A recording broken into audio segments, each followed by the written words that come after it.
Making sure everything pops up first. Alright, lads. I think we are. Let's see here. Come on, computer. Don't be acting silly.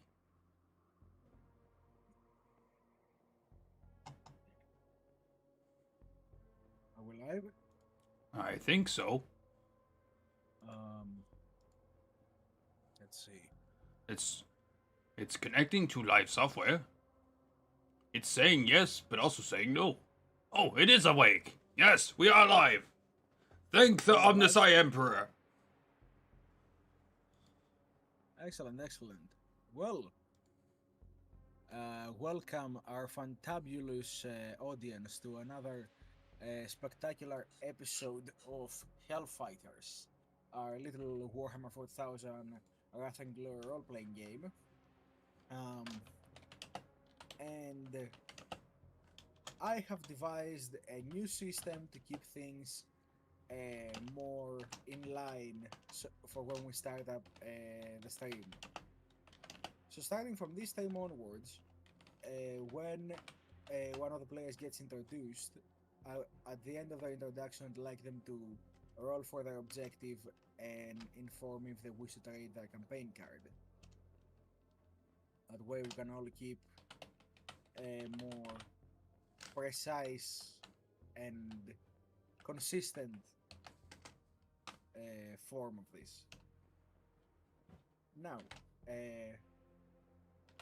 before I introduce you to the amazing people that assist me by making this story for you, I would like to say that I hope you all are having a fantabulous and very safe night in this Friday the 13th on October. If any of you are currently getting hunted down by a superhuman slasher, I wish the best for you, and I wish that why are you listening to a stream while your life is in danger?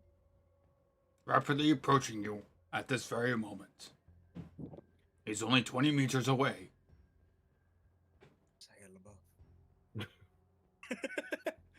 Alright, without further ado. To know that.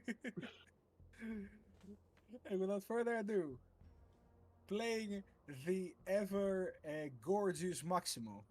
No, it is me, Maximo.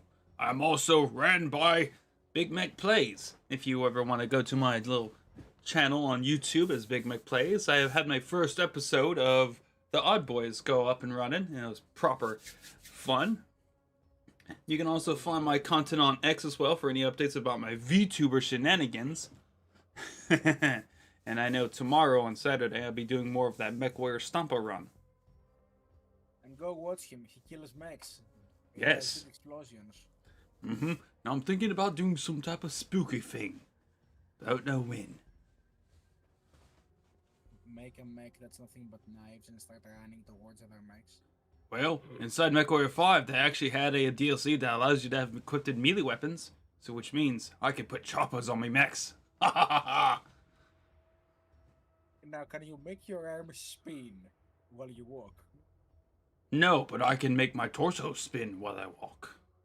Well then, you know what to do. You spin me right round, baby. Blade tornado. Before Helicopter.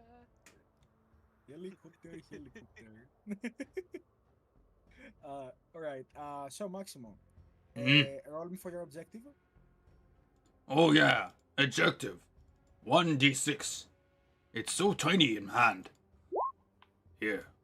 Excellent, that's a 4. I rolled a 4, I think. 4 dots, does that mean? Would you like to exchange your campaign card? No, I have claimed one because I spent my one last time. Excellent. It gives me weird willies with this one. But I will make it work. Looking forward to see what it is. So, Lucas. Our ever accurate Lucas. Yes. Well, first of all, I would like your introduction.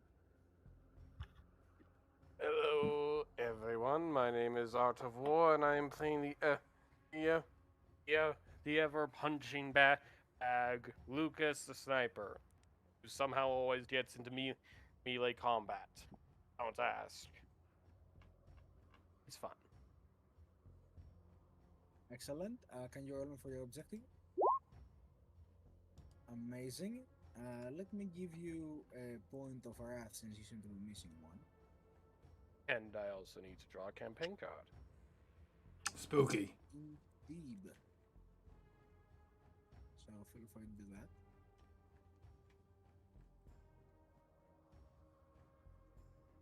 And for a second, I just. Uh. Oh. Can I immediately exchange this one? If you have no card, you may not. You may exchange it next session. Oh boy. Your exchange is getting a card, basically. Also, for some reason, I cannot give him a wrath.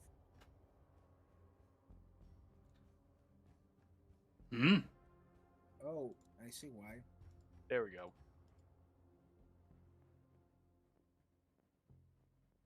I got it. Maybe. Okay, sure.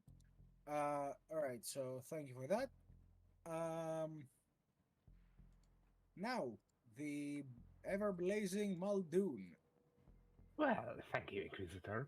I am Crazy Pet, your fire-loving psyker who's just here for a fun ride. And Our favorite southern psyker. yes, yes, Inquisitor, of course. It's a 4. Da, da, da, really. And apparently they're mortal wounds. Yes. Wow. Alright then. That one kind of hurts, didn't it? And I would like to change my campaign card. Alright, I would like to ask you to drag yours on the board.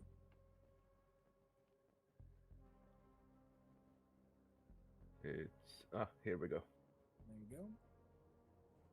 Let's see what these. What was the button to make it appear on everyone again? Shift Z. Thank you. Ah, Yes. well, that would have been fun for you. You may looks feel free to familiar. draw a card.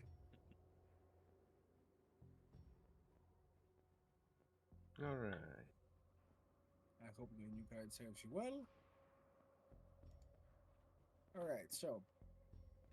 And last but not least, the resident jump scare with legs. Docs 404.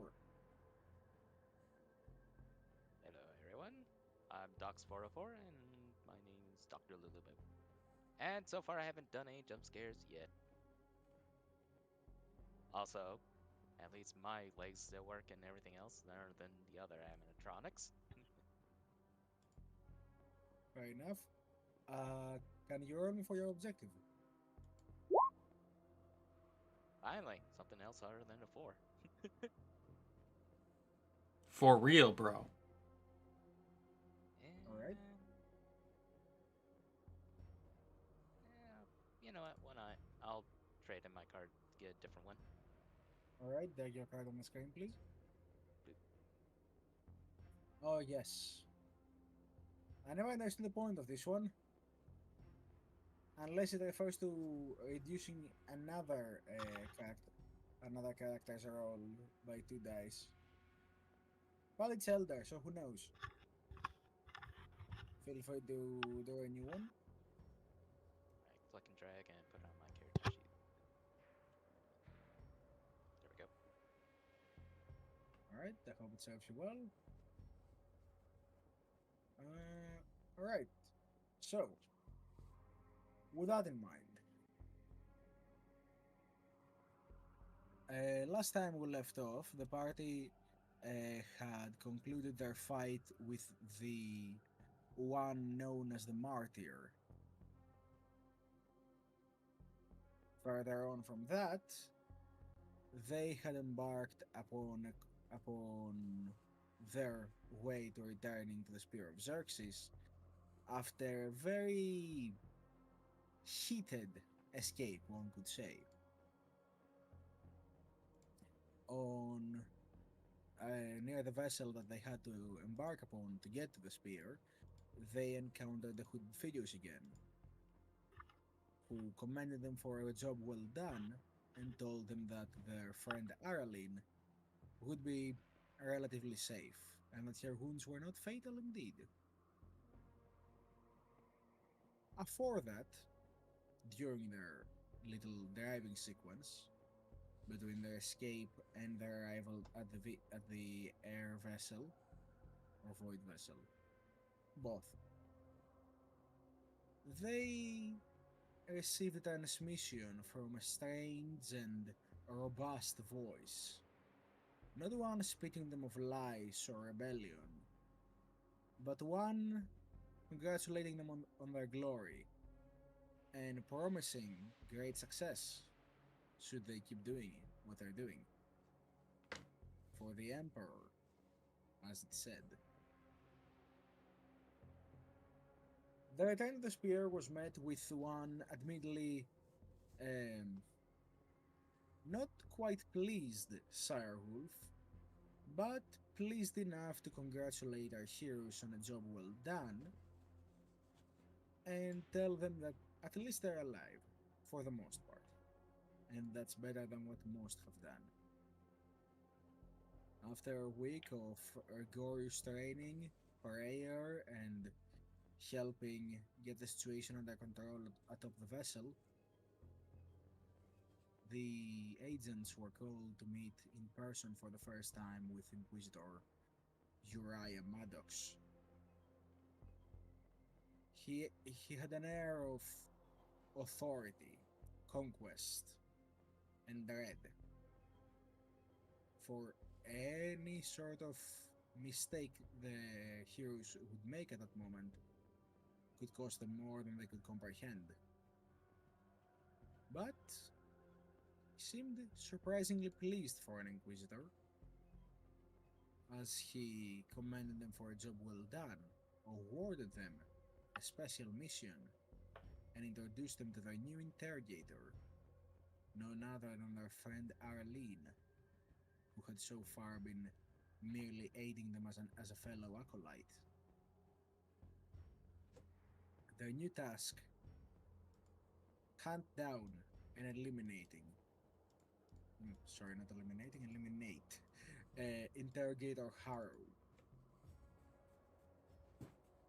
Yes, we'll be eliminating him. You will be lemonading him, yes. Yes, wrapping him in plastic so he has no more problems. Squeeze out all of his juices and then put him in a plastic can. Yes. Especially with these brutal hands. Exactly. So, as our group begins to head towards a new part of the ship before their departure, one that they have not been to before, I would like to ask for a different narration of sorts today from the players. For this, I will call out your names, and I would like you to explain to me what sort of upgrades you did with your surplus of XP, what sort of items you acquired, and how would you like to reflect that in the week that passed, as both training and acquisitions go. How would you like that? We can, but in Discord. Excellent. Could you approve what I ask? Oh, of course, yes. So I It's can? within parameters. Yes. It's within Nice. parameters. Good. I'm going to need it eventually. Sorry, I thought I replied, but I guess that was before the crash. Ah, yes, it is perfectly within parameters, so go right ahead. Now, while Maximo is setting up his tool, I would like to begin with Lucas Viker. What equipment did Lucas procure, and what sort of training did he undergo during this week? During, well, after nearly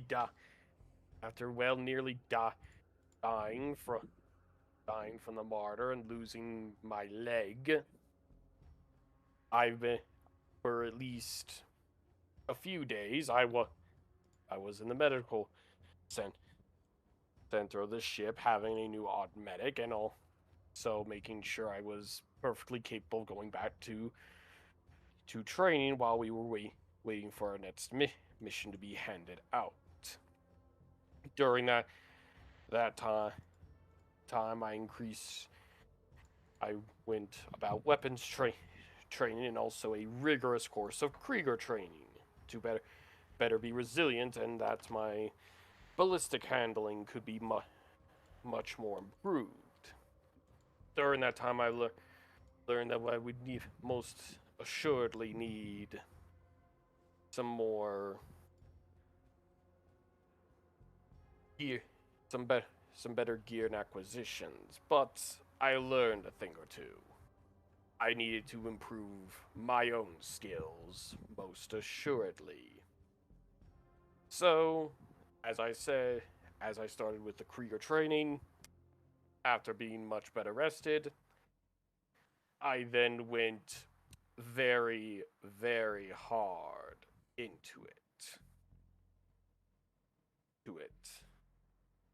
Very much eliminating myself with the Eliminator talent and going hard into a the dosage of the long shot, old reliable, trapmaster, and trench warfare of digging deep.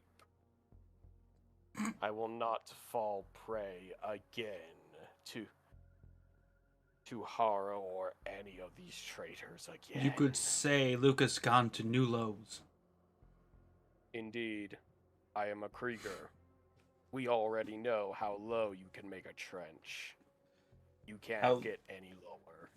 Well, it means you're really good at, what's that one bar game you have to go underneath? Yeah. How low can you go? But in terms of gear, there was one that I definitely needed, and thankfully was able to request a refractor field.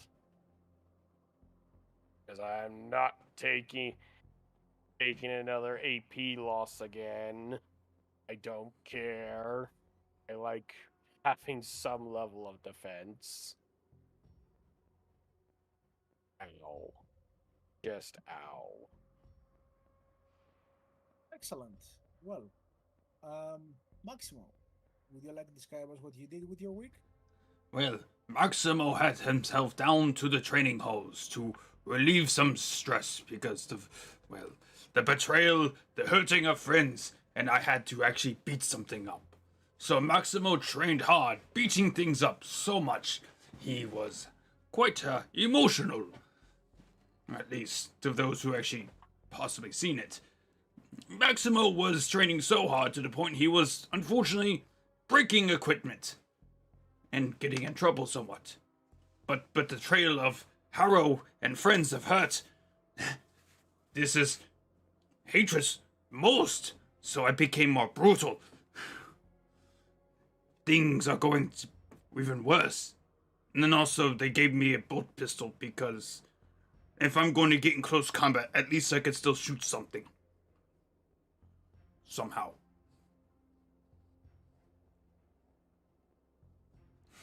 All right. Excellent. Muldoon, what was your week like?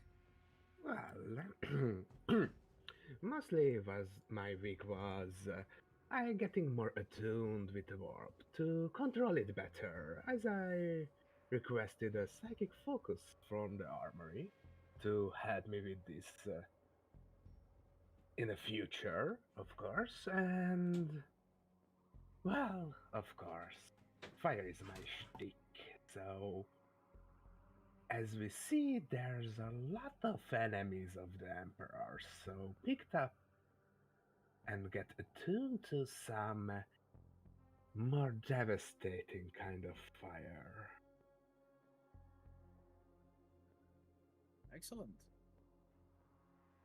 And lastly, Dogs404, how was your week? Tending to the repairs of multitude of equipment with the assistance of tech priests, Doc's been fitted and equipped with additional servos and augmentations to help assist him, refreshing his systems and making sure all equipment is in satisfactory conditions. He was able to increase his ability to distort and frighten his foes by getting an additional signal boost to his abilities. Alongside, he's also been given and equipped with a refractor field to assist him in his protection. Due to not being as combat efficient, he had no safe defenses for himself.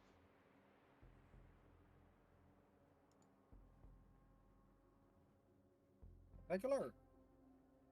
Well, it, you all did a great job. I think you earned your glories. And now, as you follow Interrogator Arlene, whomst new images shall now show to you all.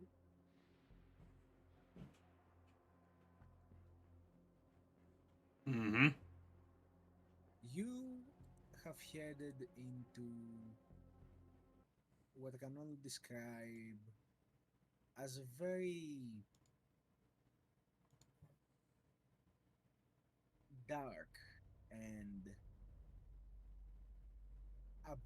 devoid of life part of the ship. Long corridors flash with lights, servitors awaiting orders, machinery going about its purposes without a soul to maintain contact with it. It's quite spooky out here. Hmm. I'll admit I've only been here once in my life. I had a certain sense of dread when I came here through the first time as well. What is this place? Oh, the part of the ship belonging to an ally that Inquisitor Maddox wants you to meet. I hope they're nice. You could say that. Hmm. Maximo nods to that.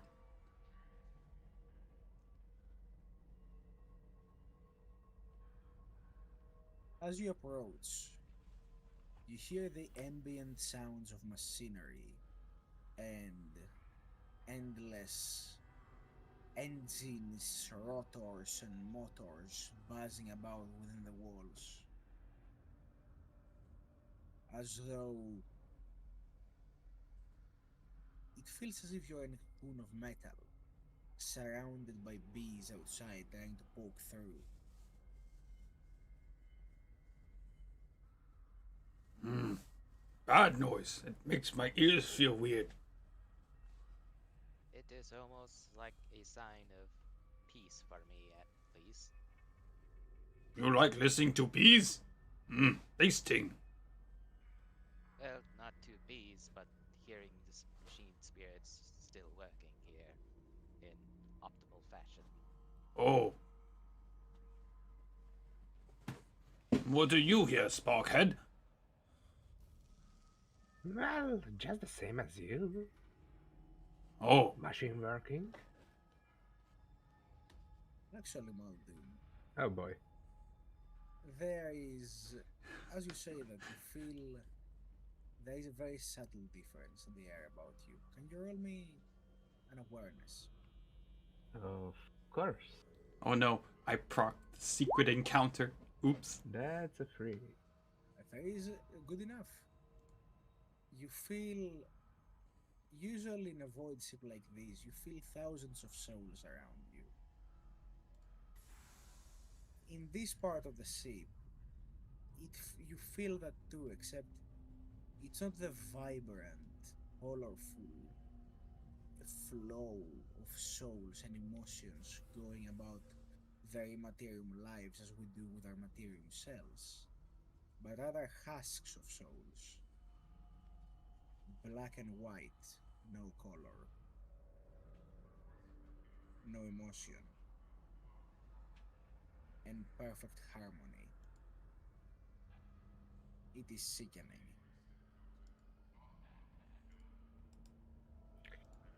Well, big guy, as you pointed that out, it's a little bit bleak, if you know what I mean. It is dark. It does make my mustache feel tingly. I don't like this place. I don't talking about the visibilities. The peoples around are bleak. But I only see you. Unless others hide. Why'd those hide on this side of the ship? I don't know, to be honest. Are they afraid of us? Or still at work? No, they just doing their jobs in a creepy way. Well, they all synchronized in to doing everything in. Well, it's hard to explain. Hmm. We should get going. This is getting a little bit unnerving, more and more. How about you, Lucas? Do you feel the Ghiblis?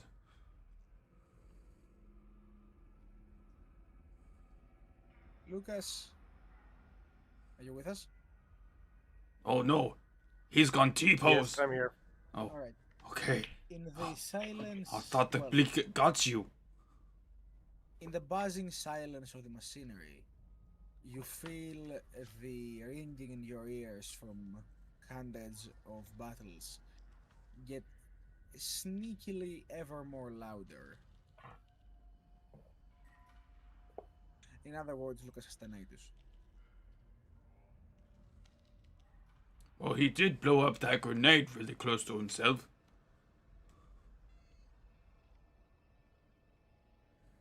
You have to remind me.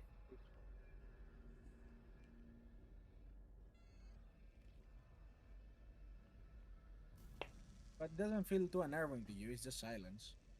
Yeah. Except silence is annoying because tinnitus. As you are thinking about all this and discussing your situation, Ireland's footsteps stop as he stands before a grand door stretching for several Maximus above you. That is big door. At the center of the door is a very large cog, half black, half white. Within the cog is a skull, half black, half white, except the colors are reversed to those of the cog. And you Maximo will notice look towards Docs. Dox does bear that symbol on him in a few cases. Mm-hmm. You would all recognize this as the symbol of the Cult Mechanicus. And as you do so, the white part of the skull lights up with a red limelight that scans over you up and down. Got my eye.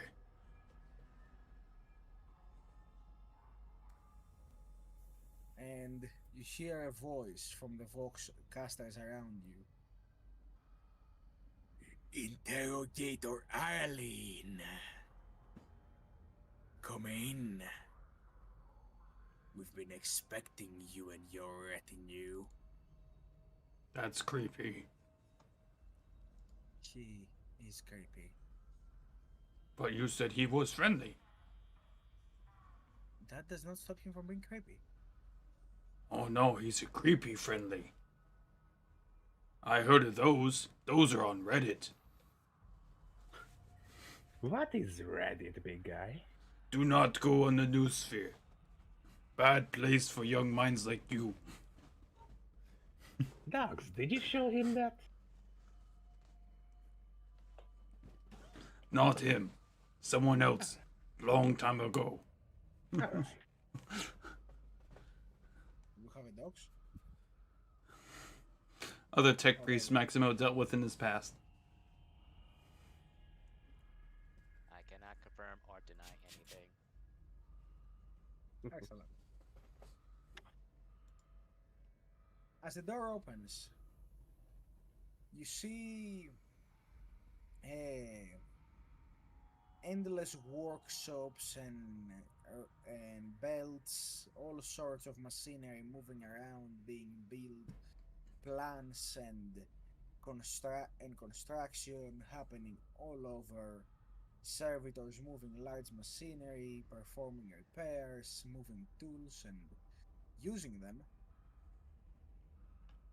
And among the servitors, almost supervising and going through the more delicate parts, are figures of the Mechanicus wearing robes of white with red trims. I would like everybody except dogs to make me a scholar test.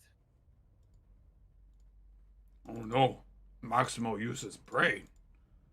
Scholar test. oh, Look, Maximo's smart. He is an acolyte of the machine god. It's a glory. Maximo knows technology because he had fixed radio.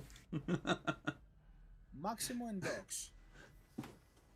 You would know these to be the acolytes of the Cult Mechanicus from the Forge World Metallica. Robes of white and red. Which means I need to wipe boots before entering. You are wearing boots, correct? Yes, I have to wipe my boots. You know, clean boots. Well, I'm sure that's not a problem for some of the inhabitants of this place. Let us go. Following Ireland, you proceed through most of this part of the sea, walking for several minutes amidst the construction lines and crafting belts, passing blueprints that stretch further than any paper you've ever seen, and seeing servitors that appall and impress you as to how any of that remains human.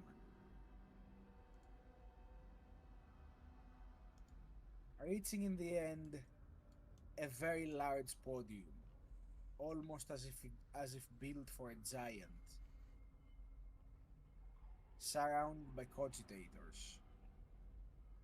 And at the top of that podium, in what seems like a sack surrounded by wires and machinery, cogs roiling all over it, and connected to so many parts of the facility that you couldn't possibly begin to map it out, is a tech priest from whom you can only see the upper part of his body, the upper half,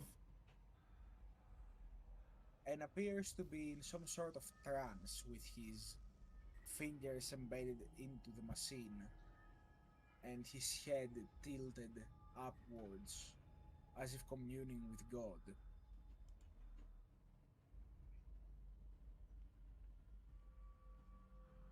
As you approach, Ireland coughs, and you notice slowly the creature's fingers slowly remove themselves from the machinery before his head comes to with a violent shake. He looks down. You have arrived at last. We've been expecting you. And he makes a motion to move, Only Could for a Max moment. could Sorry. Maximo try to do a crude attempt of making the machine cog symbol in hand jest? Sure. You know, should I roll anything for it or No, you just make the closest you can with your big chunky fingers. because I have to respect the machine god because it's part of making my guns work, so I have to respect it. So yeah, Maximo does a crude attempt of making the symbol of the cog to pay homage to the whatever he is. I would like Lucas, Muldoon, and Maximo to roll my resolve.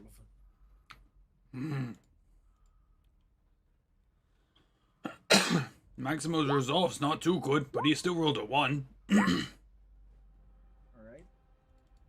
Well, All the glory. that's two more glories. So Muldoon and Lucas, you managed to stand firm with what you're about to see. Maximo, you are slightly terrified. I am You are unsettled. positively frightened of what occurs before you. See, this is like same scenario fighting fleshy spaghetti monster. Now I'm dealing with metal spaghetti monster. As you see him push himself out of that pod that was hovering above the podium before, and his lower torso is like a metal centipede with its back covered in macadendrites. Yeah, if that's a shiver up Maximo's spine, it's just And he slowly curls down to the podium and swirls around it, coiling his admittedly large tail around the podium as he stands before you. How may I be of service, interrogator? thought he was expecting us. And Arlen goes, well, Inquisitor Maddox requested that I introduce you to my retinue. If that wouldn't be an issue. Oh, not at all. And a pleasure to see you again, Acolyte Docs 404.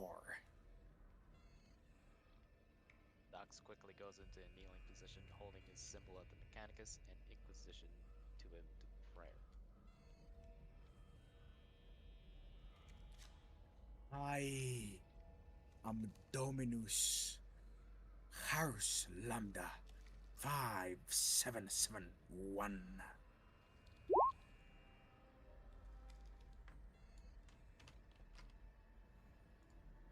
Good thing we're not doing any blood angels because that'll be would just be Dominus Horus Lambda.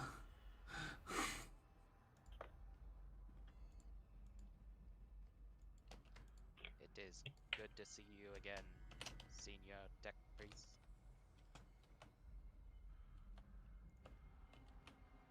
He turns to the rest of you and gives you an inquisitive look, almost as if examining you.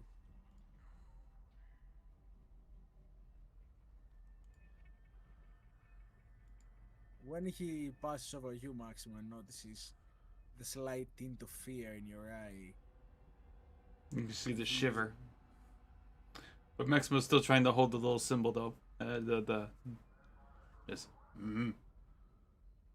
you notice his head tilt in a weird fashion, almost as if fascinated. I handle, well, the adepts of the cult of the Omniscience and the Machine God, and by the motive spirit's aid, I help my Lord Inquisitor in his work. I am sure you are seeking to do the same. through your means. We shall work hand in hand to rout out this rebellion of ignorance and lies. For there is only one truth, and that is of the great Omnisaya.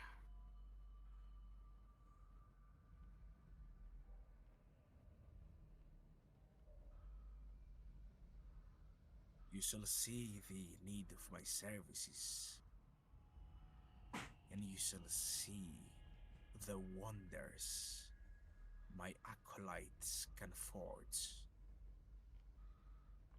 But to do that, you're gonna need to be of mutual aid.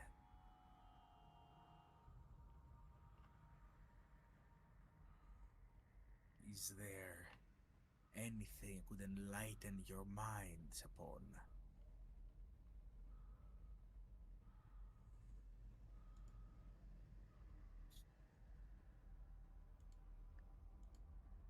Maximo always wondered why machines work well with him, while others have struggles.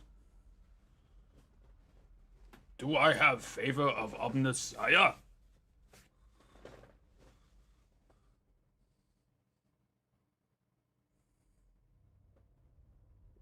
I would not presume one of your kind as favored, but certain machine spirits have proven to be more susceptible to those they consider compatible to their will. Perhaps you are gifted in speaking with the machines. Perhaps it is merely a repeating algorithm constantly standing on your favor.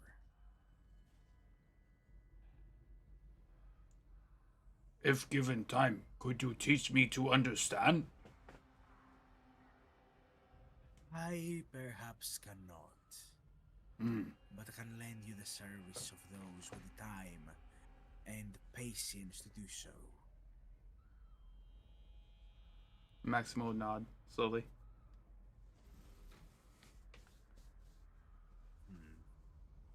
He turns his eyes to Lucas. I see you have taken the first steps to accepting the greater truth. He says, looking at your leg. You know, there's also irony because Maximo also has the bone implant, so it means part of his brain has been replaced, which is ironic. Yeah, but he can't outwardly see that. He can still Lucas detect. remains silent, just lightly gripping his gun a little bit tighter, being painfully reminded of what happened. Oh, do not tense. That was but a compliment. Though your new implements still seem crude and barely distinct in function from what you had before, I'm sure that given time and appropriate effort, you too can experience ascension through the great Omnisaya.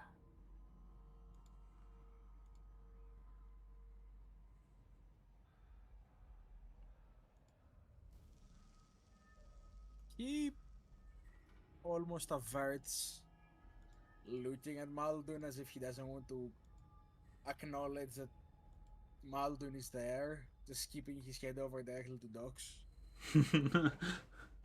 Which is Whoever wants funny. can roll an insight on that. I can assume because, you know. I would like to roll an insight on that. That's a 3. Unfortunately, 2 won't pass, so won't be getting that glory, but 3. Well, needless to say that he's not good with deception because tech priests have very low fellowship. Fun enough, there's actually a skill ability that replaces that with tech. there is a faction ability that replaces it with intelligence, but that's when two mechanicus are interacting. But that's a mechanicus, but there's actually a trait talent you can purchase. Well, I'm sure there is, But that's later. yes. And Muldoon, you get the feeling that he's almost offended that there is a psyker inside his part of the ship. Of course he is. Yeah, like you're low-key offending him by being here. Like, what is he doing amongst my blessed machines? These are Well- my machines. Get Guess your filthy because- brain eyes off my machines, you. Well, guess because he's ignoring me like hell, I'm just going to next to Maximo and it's alright, Big. Well, I would like to use my fellowship to cleanse his fear. If that's okay. Do what? Fellowship? So he's not afraid from the Oh yeah, leadership. leadership, sorry. Oh, it means you activate one of my powers, known as Simple Loyalty. I'll put it inside chat. And since I'm rank 3, Oh, yeah, you get +3 bonus die to your leadership test because you're targeting Plus- an ogre. yeah, +3 +1. Oh, So 4. yes, I think, right? Well, Yeah, I have I'm rank 3, so that's 3 +1. +1, yes. Uh-huh. Muff. Alright. It's alright, big guy. See, he's not even that scared. Yeah. Ooh. No, I have stepped on things like such. You put a 4 on the modifier, not on the Oh. bonus dice. Holy. I'm sorry. Yeah, roll it again, please. That's a lot of glory. Yes. Yeah, because Modifiers tend to do +4 cheating. modifier. Oh. Wrong buttons. Yes, wrong button. There we go. DBT. Still impressive. It's alright, big guy. See, he's not that even that scary. Maximo Pretty just. low. Yes, he's not scary. He's friendly but creepy, as Haroline said. Yeah. Nothing to fear about. We are in an allies territory now. Even if someone is sneaky as he. And as you're saying that, he turns to you, Docs. I assume you're already aware of my services and capabilities. Docs 404. Yes. Through the information webway, I could fight through the systems here and through the machine spirits. I am humbled to be in your presence. The tech priest version of internet is Newsphere, Oh, Newsphere. not Webway. Webway's Elder stuff. Webway is the Elder Internet. Alright. I didn't know, sorry. It's Yeah, the it's that one. Newsphere. There we go.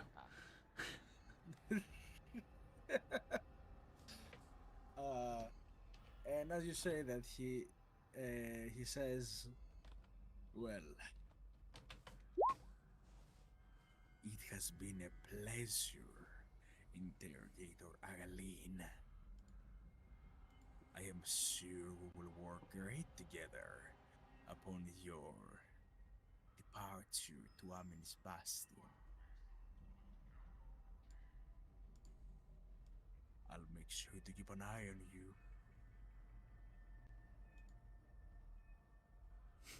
Which is very ironic because as he says that, you Yes. do note that he has an alarming amount of optical servo arms. Okay. So you're saying he's well armed? Optical servo arms. Oh, so he's a He pervert. literally has eyes everywhere. So he's a pervert. Okay. Well, now- so he's looking at every direction possible right now. I want to subtly insight the Magus if he was actually trying to subtly flirt with Haroline. I'll tell you this without a roll. No, Okay. he's just creepy because He's a Dominus, and you know he was communing with his machine god a few moments ago. Well, okay. And as Ireland says, and we would be welcome to aid your goals as well. Then he turns to the rest of you. Let's move out. We should not take any more of their time.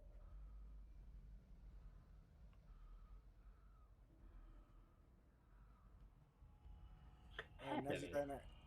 turn around to leave, you cannot help but hear the metal clanking from him climbing up inside his pod again. The little clinking actually causes Maximo's spine to shiver a bit. Just creepy. Doesn't make him fear again, but just like a random ick for your body to cringe to some type of sound, like nail scratching to board Yes. something. It just causes Maximo's just. Ugh. Yeah, it just makes you feel there is a centipede working on your bone. Mm-hmm. And this has been your reminder that the only difference between Dark Mechanicus and Mechanicus is the symbol.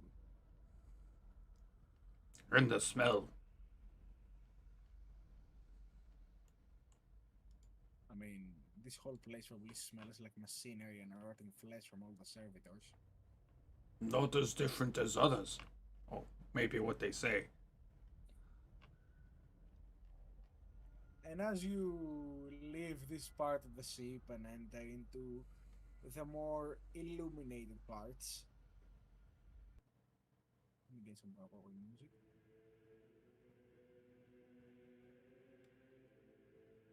Ireland says, well, I believe from what I've heard of all of you after seeing your reports, that was the last member of the Inquisitor's direct retinue that you had to meet. Maximo suddenly realizes he was under a cold sweat. Just, ugh. Just wipes away and just. That place was creepy. The Mechanicus are rather effective, if a little discomforting. No offense, of course. She says, turning a hand towards Docs. Maximo actually agrees with Erling because he's seen Doc 404's jump scares. It is understandable that many do not partake to understanding of what the Omnisire teaches us. Though that environment did seem calming to myself. Well, I'm sure you will be welcome to spend more time there next time we're on the ship. For now, we should begin our departure. I am sure we have delayed our pilot long enough.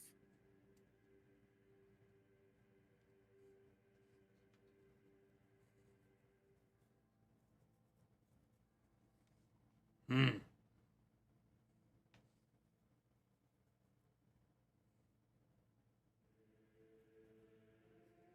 And you all begin to head towards. I don't remember the name of that part of the ship. Ah, yes, towards one of the hangars. Particularly this time, you will be leaving through a different hangar, that being the sixth one aboard the vessel, Zeta.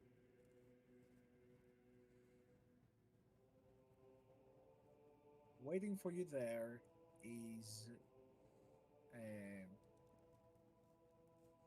think Valkyrie has enough space for all of you. If we're going to check that, it's a Valkyrie. I don't need. I say it fits. It fits. Hmm. Is it our same Valkyrie who drives us? It wasn't the Valkyrie that got you to Cassella. Oh. Yep. But you know, fairly similar vessel. Um, and and as Ireland explains, from this point forward, I was recommended that we should maintain our transport on more heavily armed ships for deployment. I'd say congratulations. The Inquisition seems to think of you all as trustworthy enough assets to at least put an effort in keeping you alive.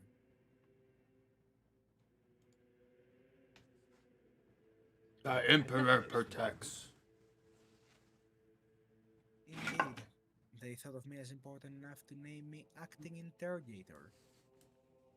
Though whether I will maintain my role or not after this operation is through, I've been told is something of a review.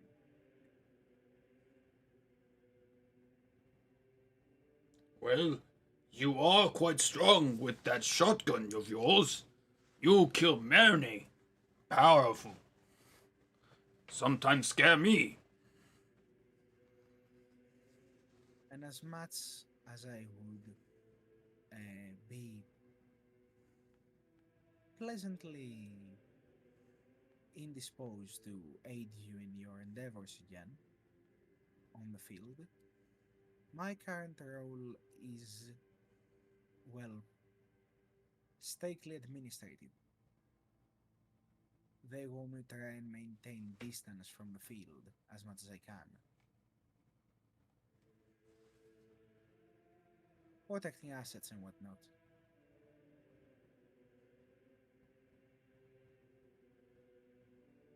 Maximo would However, not. that isn't As long as you stay safe. indeed. However, I will maintain contact at all times with you, as you are all my retinue now, and I will lend my powers in whatever way I can through knowledge and expertise. And should we ever come under attack again, I now not only possess this admirable combat shotgun, but I've been outfitted with other means of defense as well. In case somebody decides to try and hit me with a staff ever again.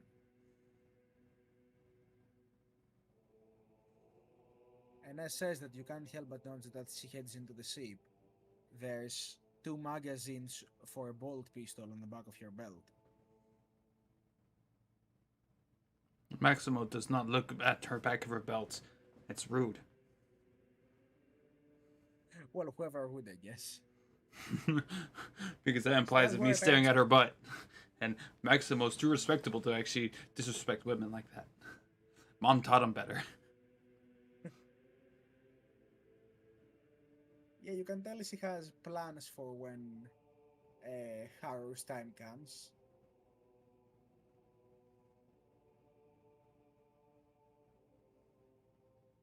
Now, I assume you will all step into the Valkyrie with her.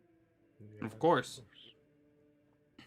Also, just a quick note, I love how I was asking myself whether it can fit you all when I know for a fact can fit 6 Ogrins. I don't know how, but I know for a fact it can. Valkyries can carry up to 12 troops. Ogrins count as 2 troop points inside each transportation, so 6 Ogrins. Yeah, I know that part.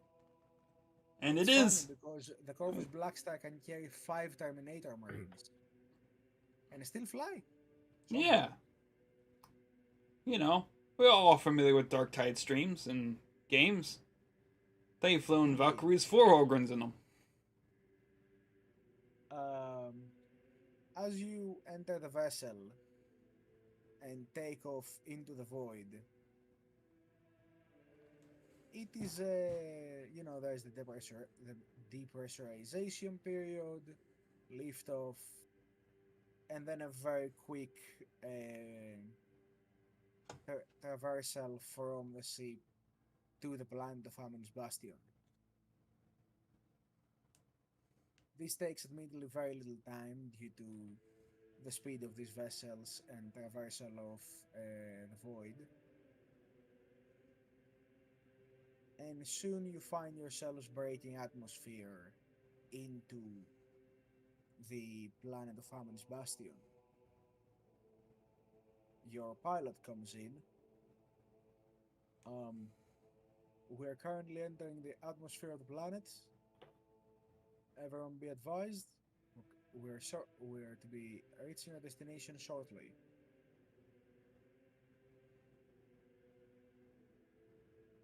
And Ireland says, I should explain. We're going to be making a small detour before we enter the central facilities of the city we've been sent to. You're going to need to understand in this Serene world, there is, well, as with all Serene worlds, very heavy presence of ecclesiarchy, temples, and shrines. You are to act with utmost respect during all those settings and try to maintain relations with the local authorities. The faithful can get quite hard to manage when infuriated. Maximo understands. And Maximo starts and takes out his grooming kit and starts making sure his mustache, hair, and his uniform is in tip-top shape. As He'll- for a detour, He'll spend his rest of his time for that. We'll be meeting an ally of mine, well, ours, of the organization at large. A beneficiary of highborn status who tends to reside by the edges of the city in what many would assume to be the ports. Though I'll be mistaken by his highborn status, he usually surrounds himself with lesser people. Scam at times. He is, however, very good in ascertaining their loyalty and maintaining a good network through them.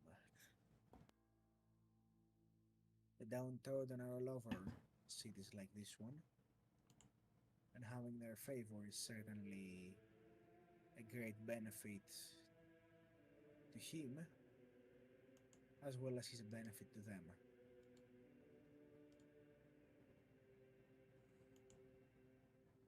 Our associate goes by the name Gustav Devag.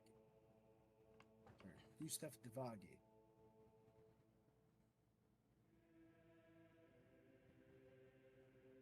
I'm gonna post that.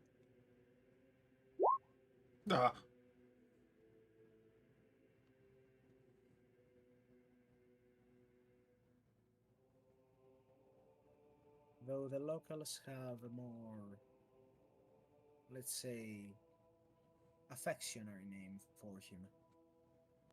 They call him the Marquis of the Emperor's Downtrodden.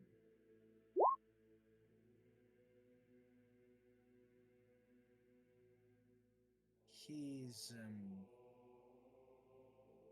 quite the figure. Try to not be vexed by him.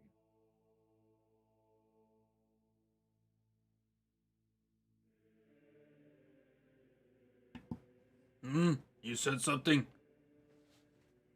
Oh, sorry, I wasn't paying attention somewhat.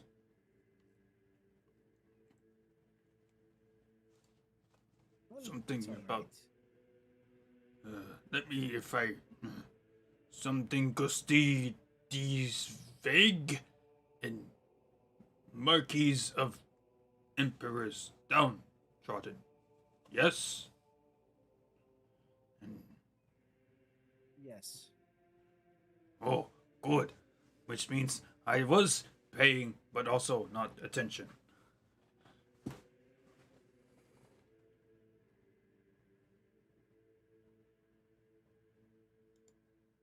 Hmm. Uh, How does my mustache look? Shiny as ever, big guy. Don't worry, the emperors like it that way. Hmm. I would one day would like to see Emperor's great golden mustache. Big dream for Maximo. Oh, I bet you will one day. Maximo will nod to that. as you descend to a point where it starts to feel less like you're plummeting and more like you're flying, the void shutters on the vessel rise up and you're able to see outside a bit.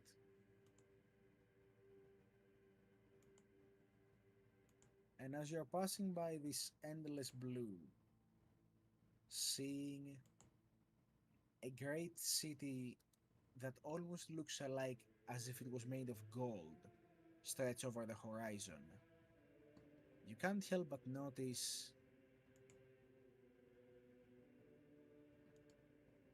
the enormous vessels crossing through this ocean of water and a cocktail of chemicals and fuels, with gigantic rigs on their backs, plundering the depths for food and resources to keep the city running.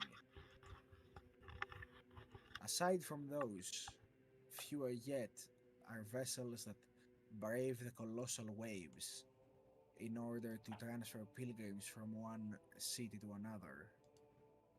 These ships, their chants echo all the way to the sky, pilgrims crammed upon them as waves crash and hit left and right, and yet they remain stalwart.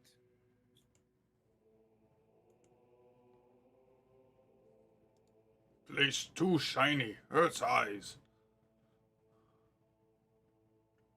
Serene worlds tend to be that way.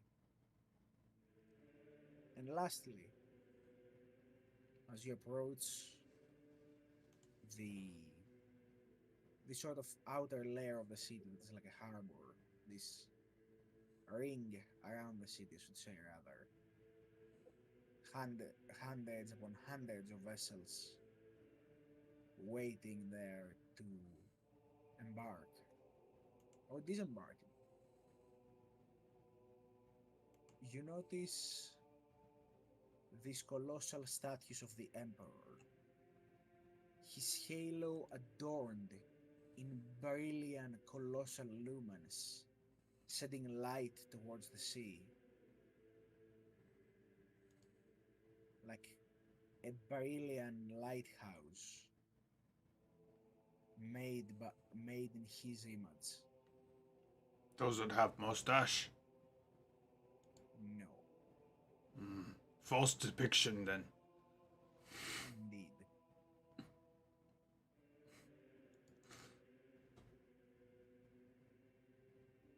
As you descend lower, you begin to notice the gold fades into rust. The glamour and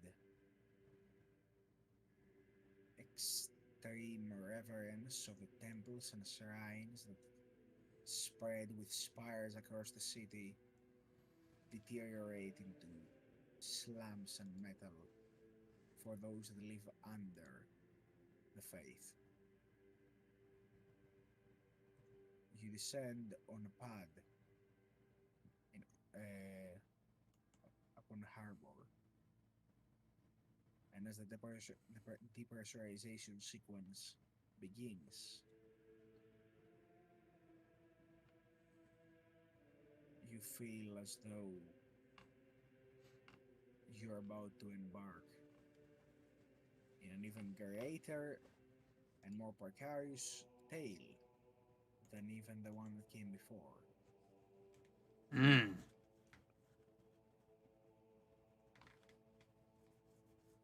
It smells weird. Sweet, but sour. Hmm.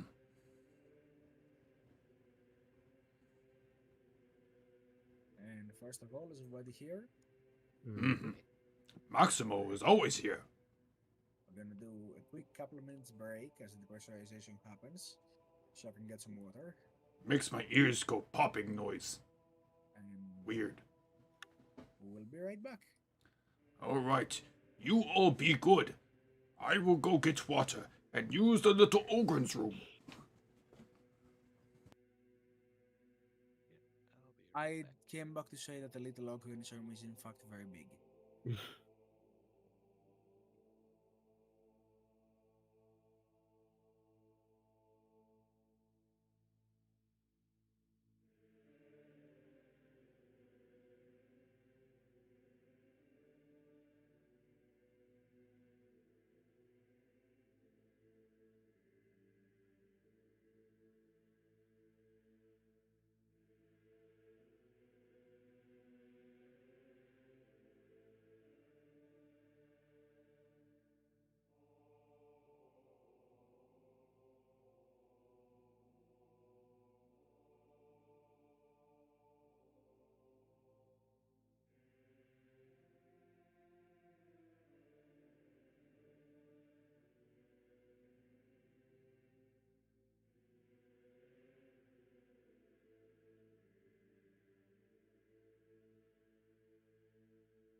Maximo is back.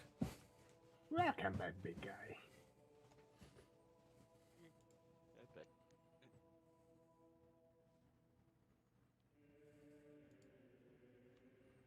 So how is everyone? been pretty good.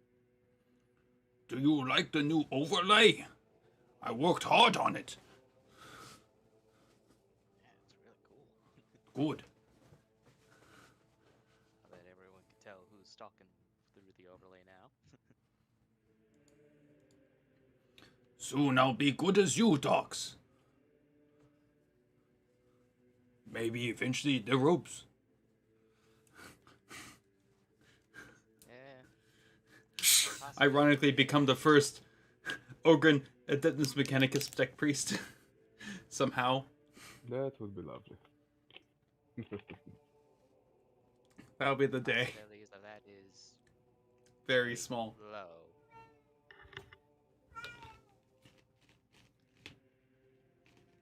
But it'll be funny though, regardless.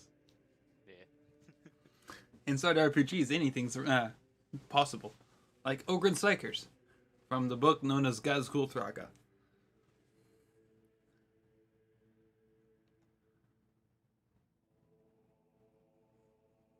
One of my favorite scenes.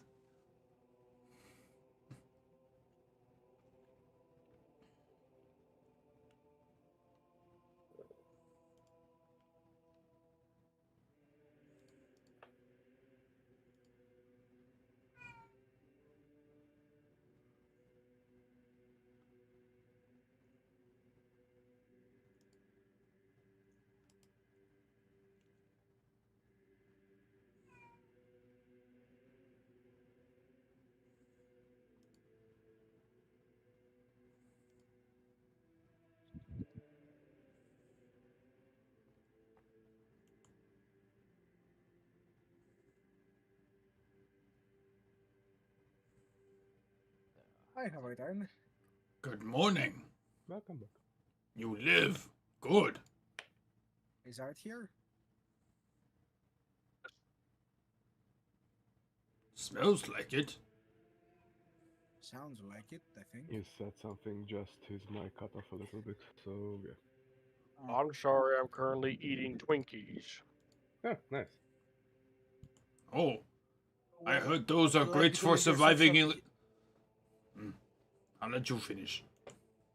I would like you to leave your sexual behavior for after this time.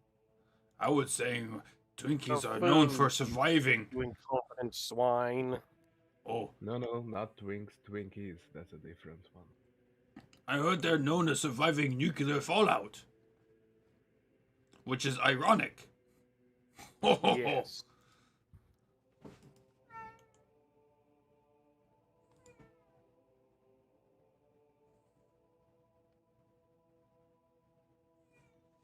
Oh well.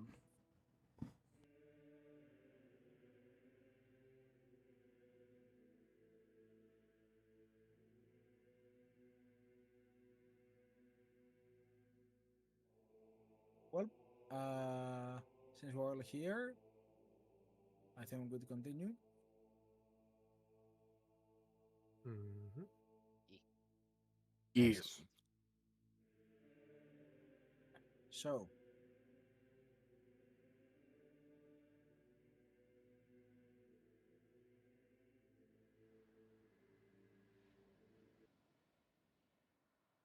as you set foot in Amin's Bastion for the first time, the planet, Mm-hmm.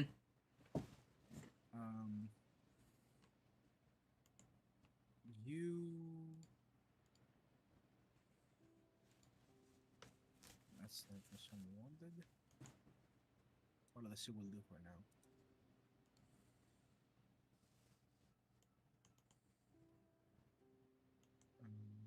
Hold on.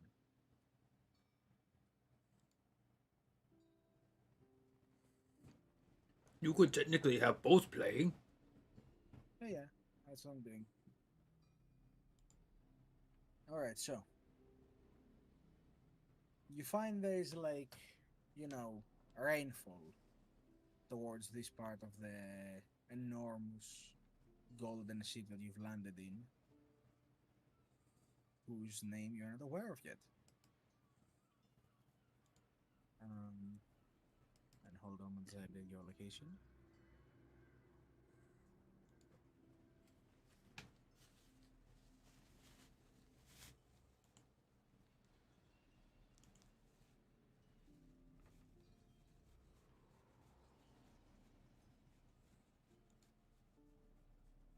So, Ireland says, just follow me this way. We are going to be meeting our contact soon. Maximo will follow. There's my doom. Understood. Follows. Lucas, Yes. as you step out of the ship last, begin to follow, you notice something you have not seen before. It is raining heavily. However, the people around do not seem to be having to wear protective gear to be out in the rain. You're used to the radiation storms of your home and other toxic downpours from battlefields you've been to. But you've never, never occurred to you that this phenomenon could happen without having excessive damage to the human body.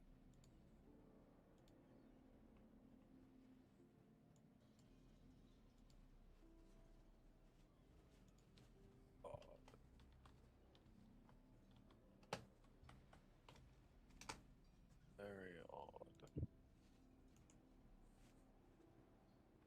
What do you say? Odd. Very odd. Indeed. Does Lucas say that out loud, or does he simply think that? Think it. Alright. After a moment, you begin to follow with the others. And you all quickly make way to a staircase leading to an underground area of the harbor, where you see large reinforced glass panels that look out into the endless abyss of blue. It is haunting. But that's merely one side of the area. The other appears to be a buzzing underground community. There is lamps hanging from wires everywhere, makeshift buildings. Few of these buildings actually appear to have been constructed properly. Lots of people are out with stalls selling all sorts of things that they appear to have either fished up or procured in some manner.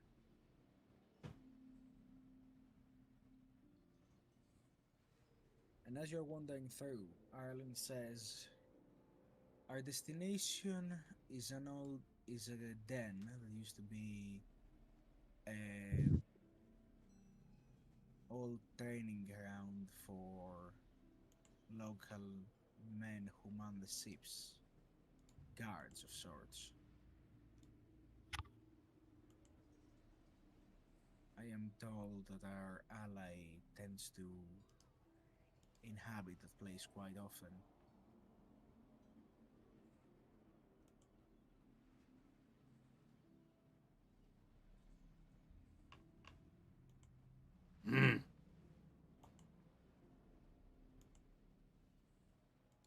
What he look like? Oh, you will not mistake him from the mass of this place. Believe me. And as he says that, you do notice that most of the people here appear to have the typical looks of the downtrodden civilians of the Imperium. Are they sad looking? Boots and uniforms, indeed.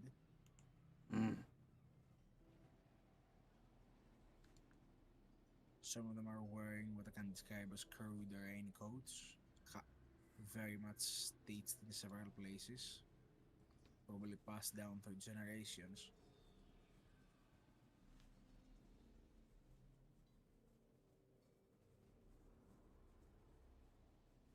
The rations at least appear to be a bit better. Instead of the usual corpse tarts, it's some sort of fish puree.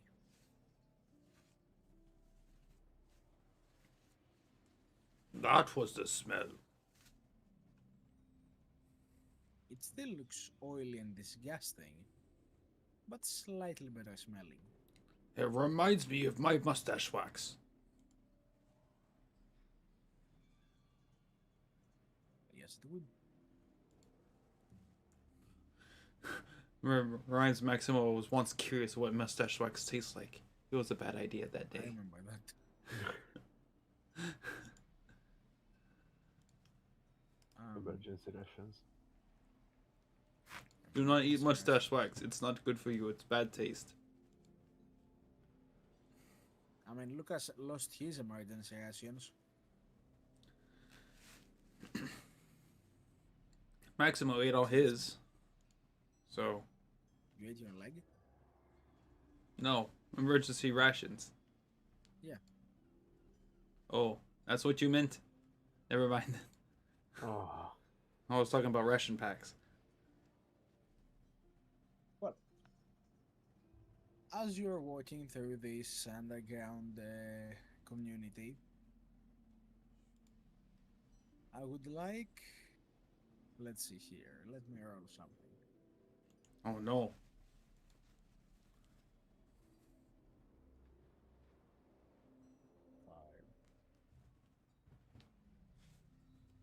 Dogs. Yes. One moment.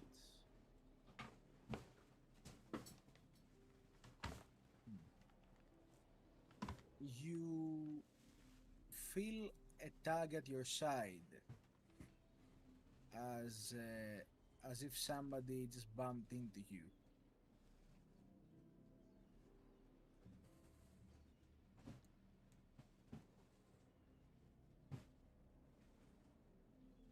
Okay. Give a slight glance to over there.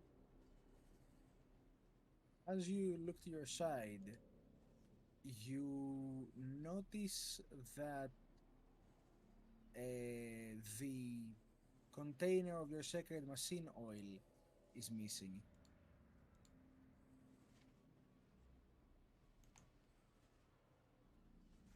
It could And be you see a Blaze again. figure, and you see a short figure running away from you. I remember one time.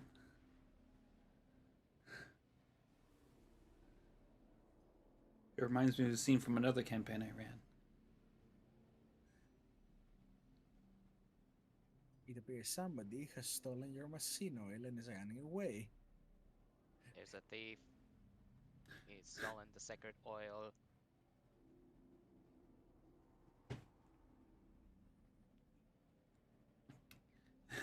Now, I remember from a scene from another campaign a long time ago when something Oh, similar happened to our other If we character. could focus on this scene, otherwise the thief will run away. Yeah.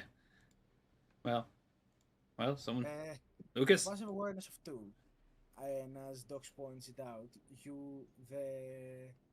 unfortunately our thief does not manage to hide very well. As you see this, if you were to hazard a guess, 10 to 12-year of age child is running away holding the machine oil like well tight in his arms. Maximo will casually approach the child. It's running. I will casually approach the child. Child legs are tiny. My legs are tiny, but I move faster.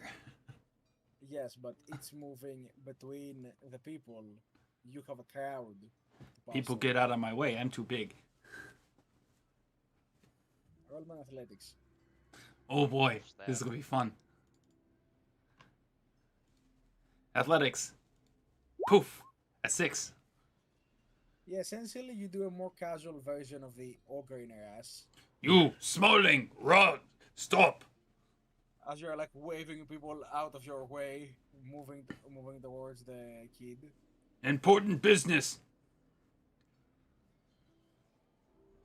What would basically- you like to roll to make the child stop? You can either attempt a physical approach at this or a verbal one. Verbal first. Alright, what would you like to roll? Let's see here. Well, since I only have a fellowship of 2, I'm gonna try persuasion. Go ahead. May I spend 2 glory points for this? sure. Everyone okay with that? Alright, Hmm. I guess we have a majority vote. Uh-oh. Are you satisfied with that?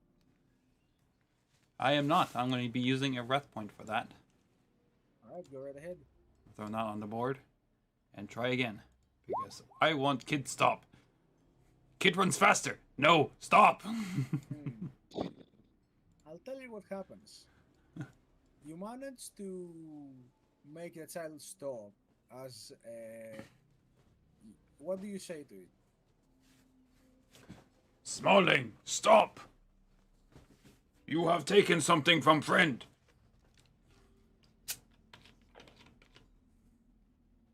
But as it turns around and looks at you, the sacred machine oil drops from its hands as it stares at your imposing figure walking towards it.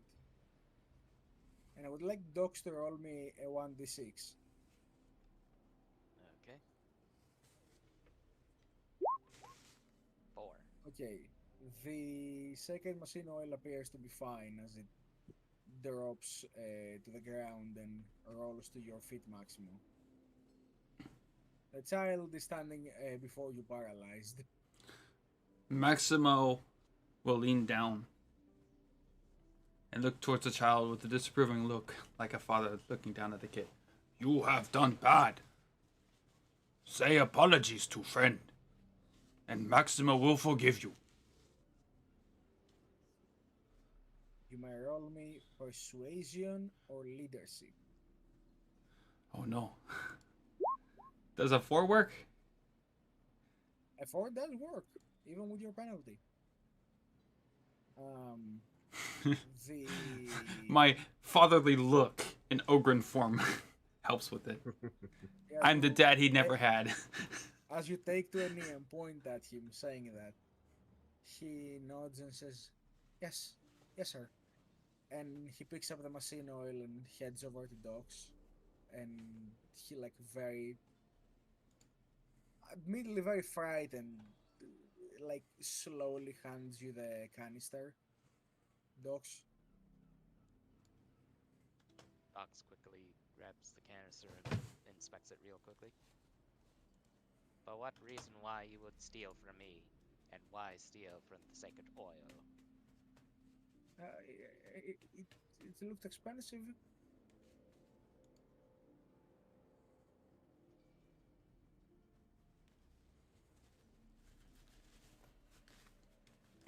Looks expensive. By chance, does Maximo actually have any thrones in his pocket? You have your wealth, yes. Well, let's see my attributes. I do have a wealth of 1. Does that cost against my 1 coin? It's not one coin, it's basically a handful, but I'm not giving a handful of coins. I'm just giving 1 little coin. you could give it something. You could give it child something else. Well, I can give him a ration pack. But that's designed for Ogrins, though. Maybe. Hey, it's gonna feed the whole family. An Ogren size ration pack feeds a whole family-size meal. You know? It's just the bowl of spaghetti and meat from Five Guys. It's a can of SpaghettiOs, the large can. Oh, Jesus. But Maximo just, you did good deed today, citizen. I will reward you. And you And hand him a keg of spaghettios. yep, a can of spaghetti goes. Okay, Minus 1 yes. ration, and just, Yes. what is your name, youngling?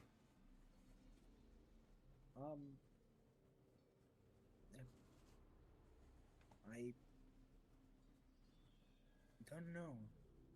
No name? Thank you. What do they call you?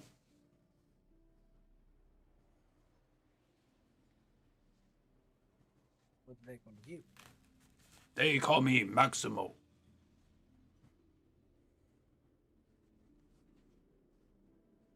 He nods. I'm gonna go now. You be good. May Emperor look over you. And may your mustache grow strong and bushy. As Maximo stands back up and rejoins group. The child walks away. Who knows? Maybe he will be inspired to grow big and strong and eat all his food. Well, with that ogre meal, he'll last him a week. If he eats all by himself. Becoming ogre himself. Become the new Maximo. 20 years later, he is now Maximo. With a nice bushy mustache. Joining the Imperial Guard. Non-ogre this time. I mean, your real name is Maximilian, but he doesn't know that. Maximilian Vistorius Maximilian. Yes. Vistorius is Maximo's first name. He can't pronounce it that well. Tell me about war anyway. Alright. Moving on ahead.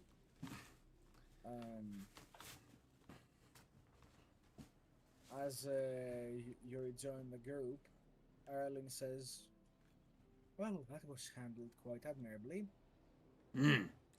Had to teach the little ones respect and honor. I'd say, At least he'd not dealt with my mom. Mom would beat him. But he looks beaten enough.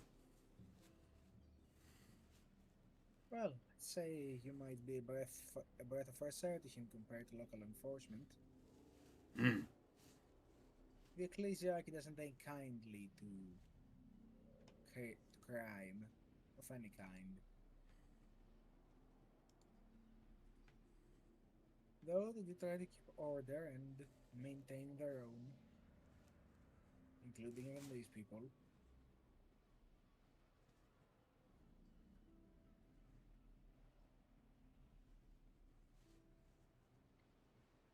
Maximo will nod at that.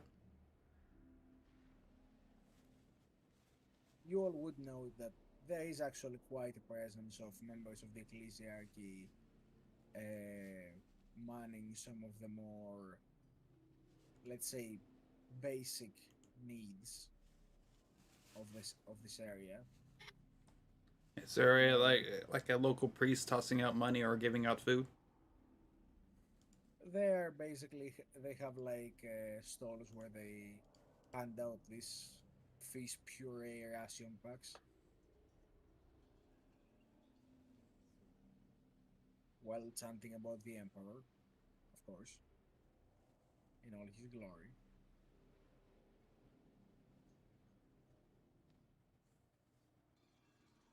Now the question is Art back yet? I didn't know he decided to disappear. Yeah, he left for the rest time. So we lost our masker. Well, feel free to chat until he's back on your way to the den.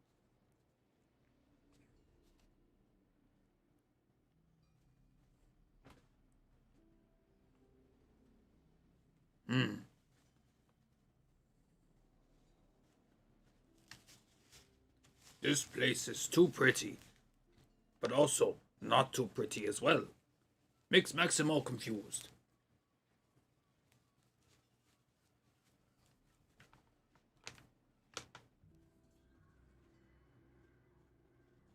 Is everyone gone? I do not know.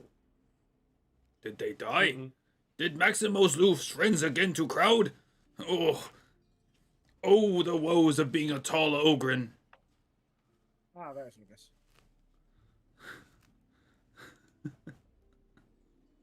Alright, now that we're all together again, and Maximo has found the group again, apparently.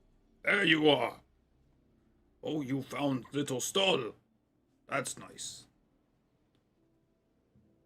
But don't tell me you were stalling. Yeah, Lucas was at the local stall where there was a lady peddling some stuff. She was selling seashells by the seashore. Only for $1? Good price. Well, now we're all here. Uh, Arlen takes a turn and heads down some metal staircase into an old building that several makeshift buildings have been built on top of.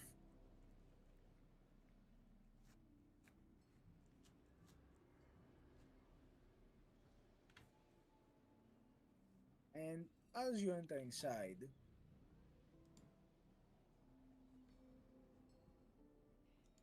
let's see here. Let me get some appropriate soundtrack.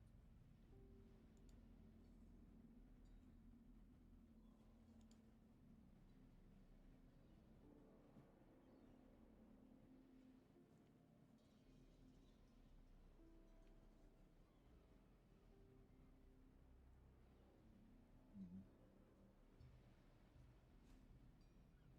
One moment. Not to worry. Take time.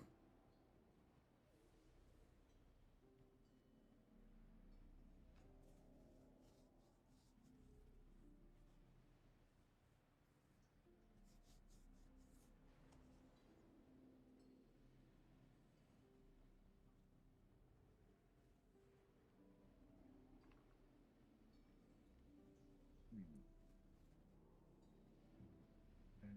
Just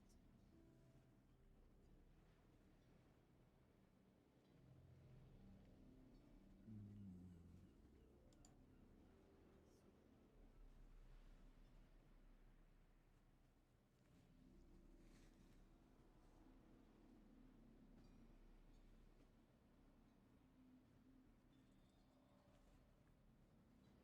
It's so quiet.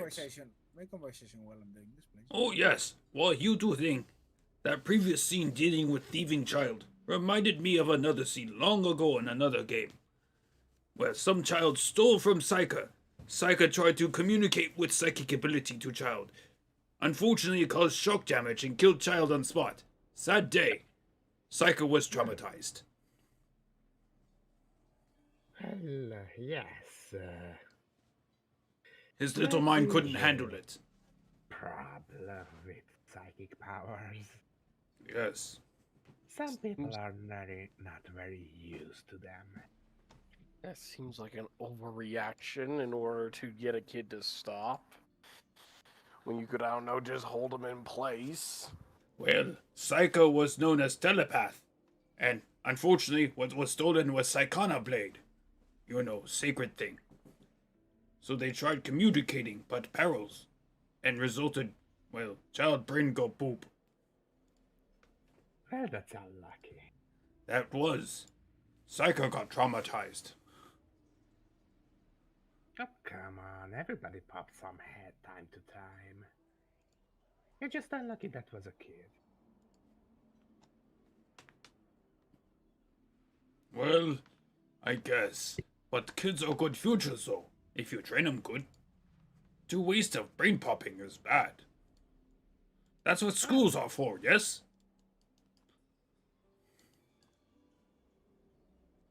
You know, this Well, entire conversation could be taken completely out of context and made into something far darker. That's what schools. Mm. and what would be that, Lucas? Considering brain popping and blowing up a child's head could be very taken darkly, and there are many reports of people being arrested for such comments. I'm gonna let you think about that. Eh,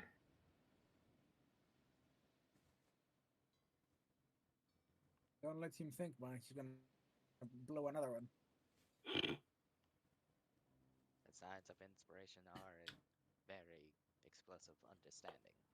Well, the thing is, do not use psychic abilities on children.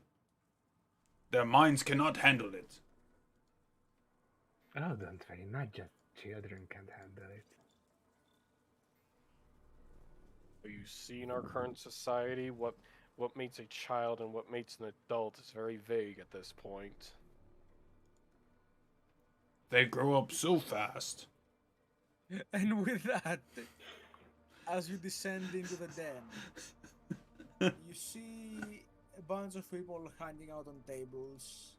Some of them look like clearly gang members. Like some are playing dice, others are like standing in a circle around two tiny alien creatures fighting each other and yelling bets. And you know, far in the back, you see like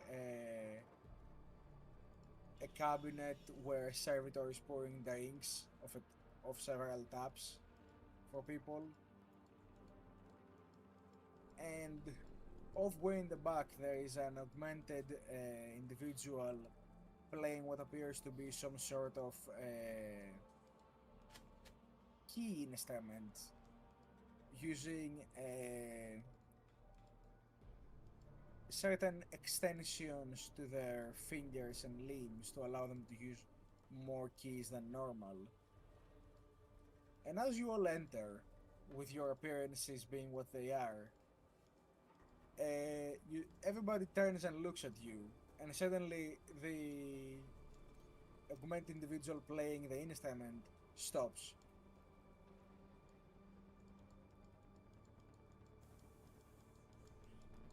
Literally, you know, jazz music stops, and everybody's looking at you. Hello, I am Maximo. And as you say that, they all turn away and begin doing their and start doing their stuff again.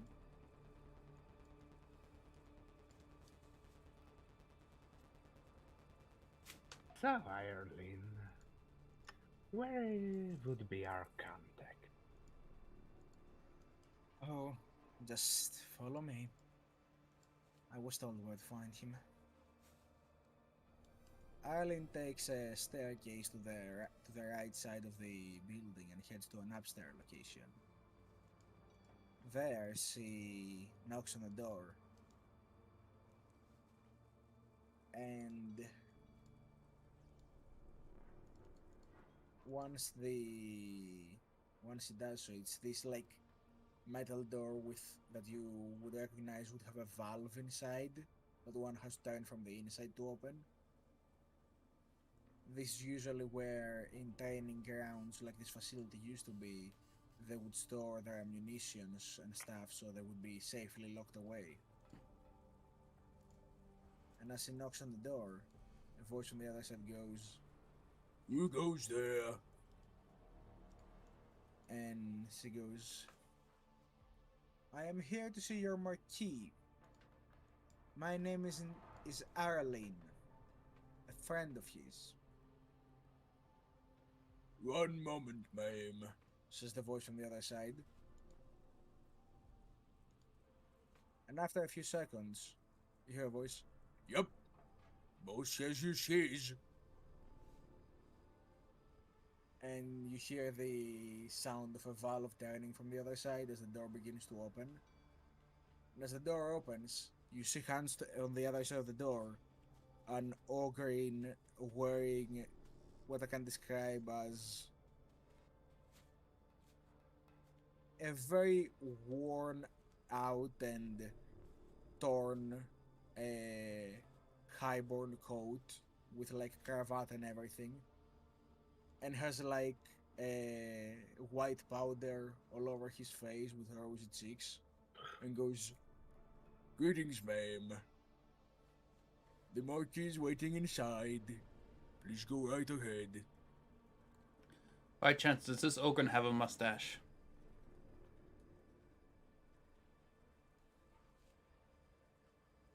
Or is he a no-fuzzer? No.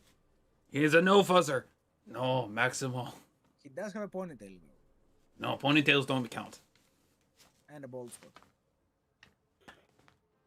Ponytails don't count. Not even bald spots. No mustache. He does, however, have a very large underbite. With some of his underteeth protruding out of his mouth. Not as a proper square chin as Maximo.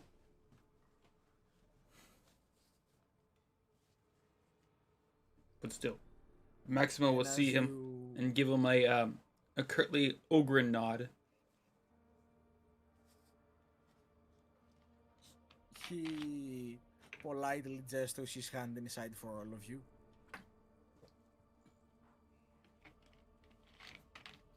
Maximo will follow Airline in. I don't know about the rest of the party, of course. Same here. I assume you keeping all an eye follow, out correct? just in case. Yes. You see the Ogrin pick up a cinder block and put it under him again and sit on it. That's small What- cinder block. Oh, it's quite large actually. It can Oh. fit his bum. Then it's not cinder, it's cinder block. Yeah.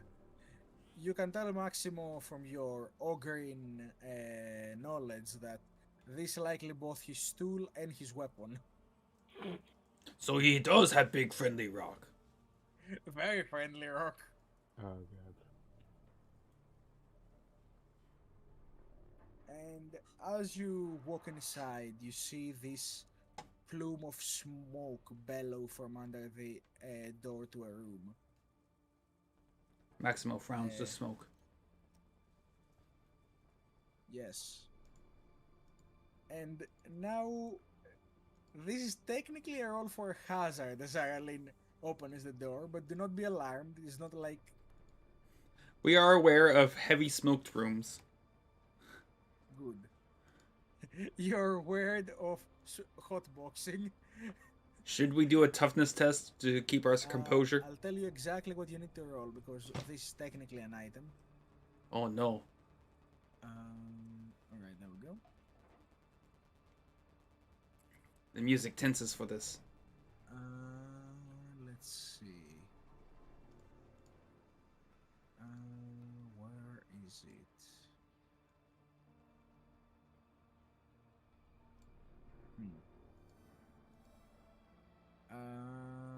All right.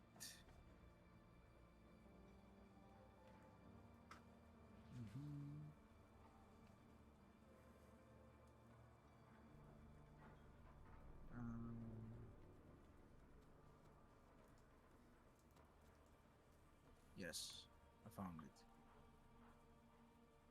Everybody, make me a toughness test. I knew it.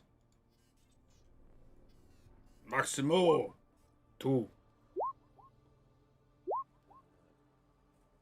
Docs have to do this since he? Hey. Oh, he didn't Three. breathe, so no. And I technically have gas You're mask, fine. but Oh, I mean, if you're wearing your gas mask, sure. This is technically. So basically Muldoon and Maximo. But you pass the check anyway. So does Muldoon and Aralyn. And Maximo, for the next hour, you cannot run or sprint. Ugh, bad smoke. Mom always says smoking bad. But it feels very relaxing.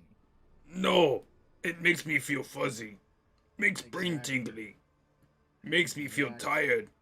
Ugh.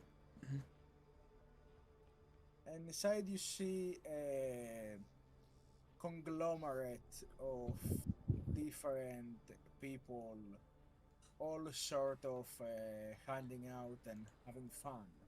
And in the middle of it all, in this large Bastion, lies a man with extravagant makeup and a wig of curly golden hair with a large, well, not a pipe, but the smoking end of a hookah in his hand, as he's dressed in clothing befitting of high royalty. You know, a lot of trinkets and jewelry, very fine clothes.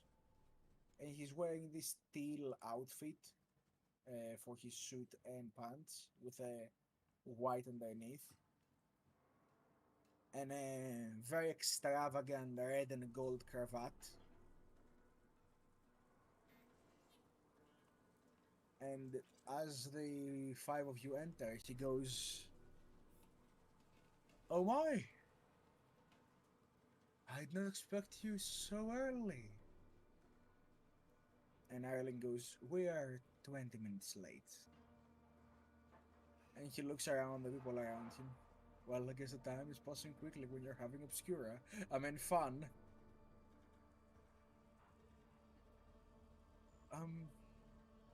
How may I be of service to...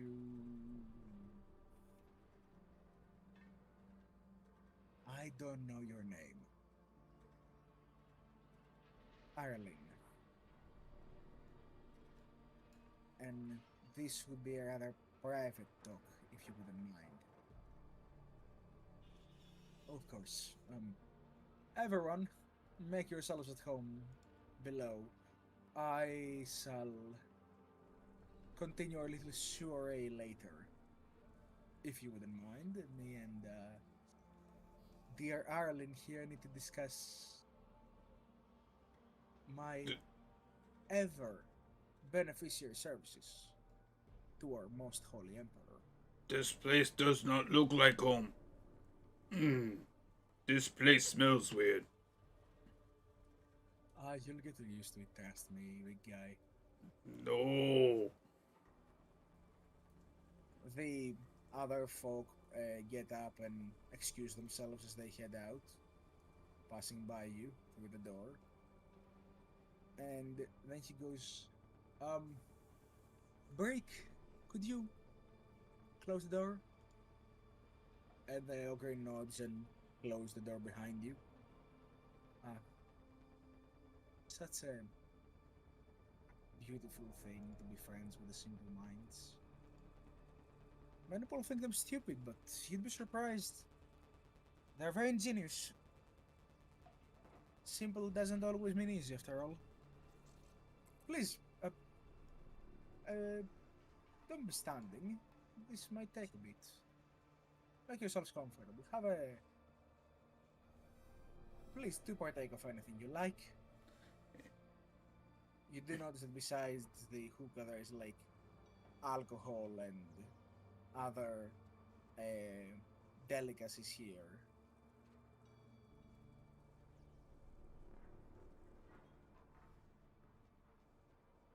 Madden just sits down and wait.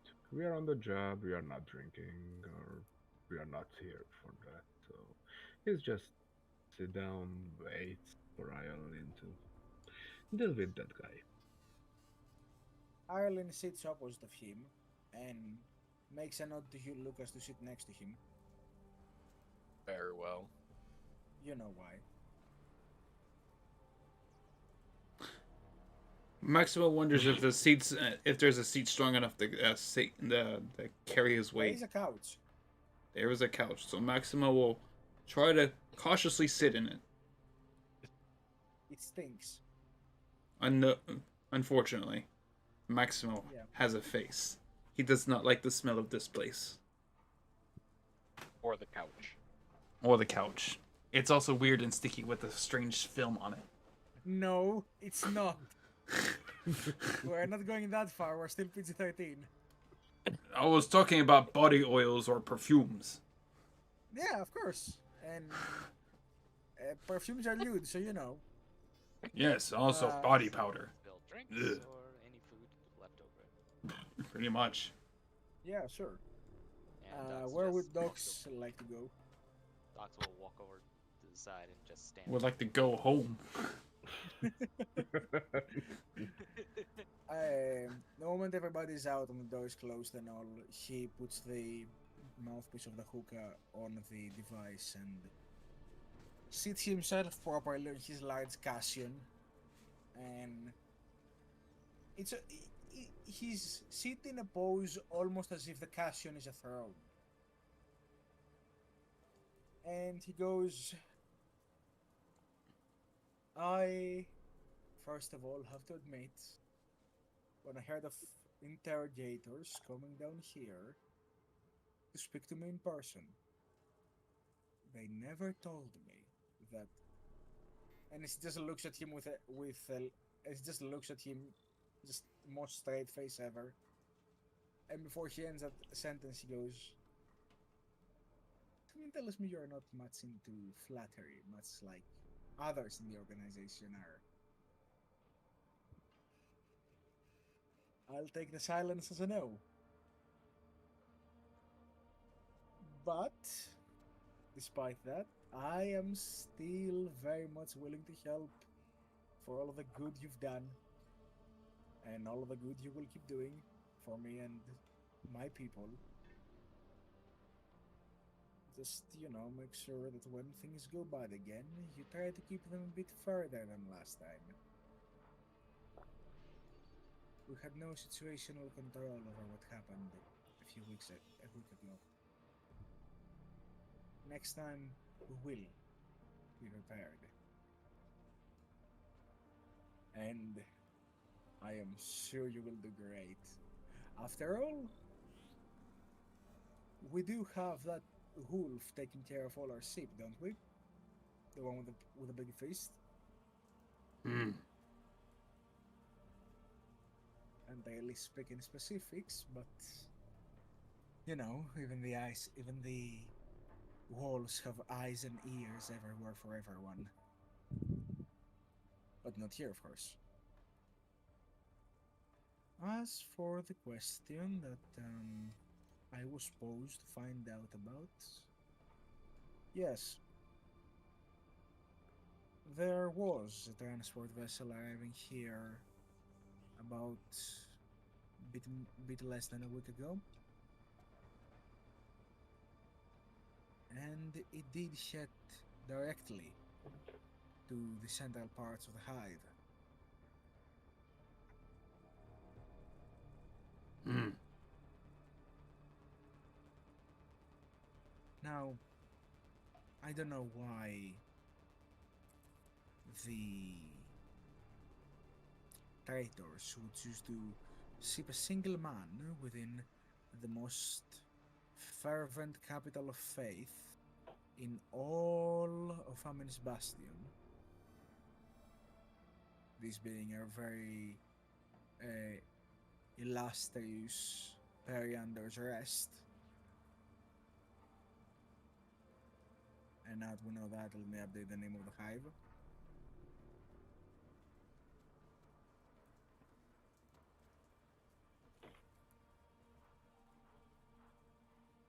But if they truly have a spy in the midst, she has not been the quiet sort or the slow kind.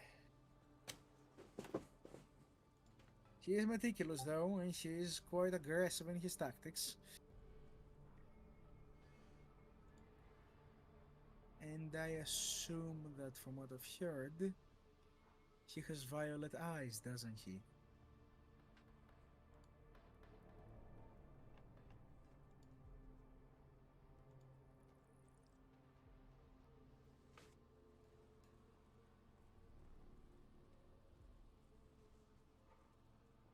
Yes, that's mostly correct. Excellent. See, I've heard about a man with violet eyes wandering our little city amidst the high echelons. They say that despite his mutation, he was welcomed with open arms by the upper rankings of the local, let's call it government. The ecclesiarchy is in charge here, in case some of you are not aware. And So for them you to welcome- say traitor is with priesthood? That's not good. He has definitely taken shelter with them in some extent. Hmm. I assume that he's not working alone. Then they So must I be must warned. ask- Oh, that's funny. Unless you're saying they work with him. That's not good either. Somebody in the higher ups of the ecclesiarchy within this city, or should I say this planet at large, is likely an agent of the voice. How you know? Well, Your target is a Psyker. And I did not get your name, my good man, but could you tell me your name? He says, gesturing to you, Muldoon. I'm Muldoon. How does the Ecclesiarchy usually treat your kind, Muldoon? Not very kindly. So, my masked friend, he turns to you, Lucas. How do you suppose that this Psyker, one that you are hunting down, is welcomed with open arms and favors within a planet owned by the Ecclesiarchy and placed among the protection of the higher echelons? One of That- two ways, the way I see it, is either the information of his betrayal did not come fast enough, thus the higher echelons would not have known about it until fairly recently, and by then he would have already made planetfall and gained their protection, or they themselves are a part of this traitorous cult. But remember, he may still have Electu. So maybe Trick? All very apt conclusions. However, if I were you, he would not be my prime worry right now. But our prime target. Oh, I'm sure, but you might want to hear what he's been saying before you tell me anything. Hmm. Arlen leans forward. What would that be? He has been rumor smithing, plotting, plucking away at some of our connections. Friends of mine within the higher echelons that were very dear and near to my heart are no longer with us, and have sort of resulted to a permanent residence here until this secretive culling of the Highborn stops. My father was one of the higher ecclesiarchs within the chain of command. He was imprisoned for aligning himself with rebellious elements. Your friend appears to have a hand in this, if he's not the one orchestrating it. But the Ecclesiarchy seems that since what happened a week ago happened, and people started going a bit crazy, they have been led to believe that there is a secretive organization assigning agents all across their system to carefully and meticulously plant the seeds of a corrupting rebellion. This organization would be you.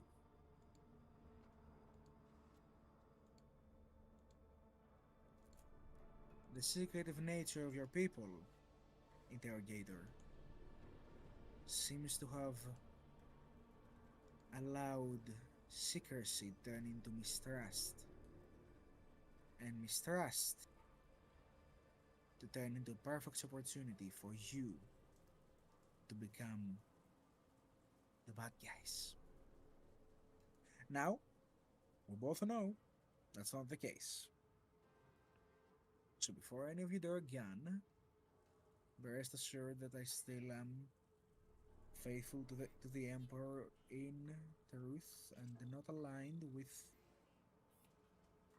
the wrong part of this deal. May Which I would be them. insight check? Go right ahead. Oh boy. Alright. Anybody else wishing to may go right ahead. Why not? Take a look. Maximo tries thinking a little harder. Does a 2 count? Why not? Lucas, would you like I'm to try? rafting. Take my raft. Very well. I will attempt to try an insight. I will not take your effort on this. Alright. Consider yourself spared. You may claim it back. Right click card and click card. Lucas, you're the only one who are picking up his vibe, but it's not that he's merely truthful. It's as if you're talking to somebody eager to put a knife in whoever is behind all this. You did just learn that many of his friends and family were persecuted and killed by this conspiracy.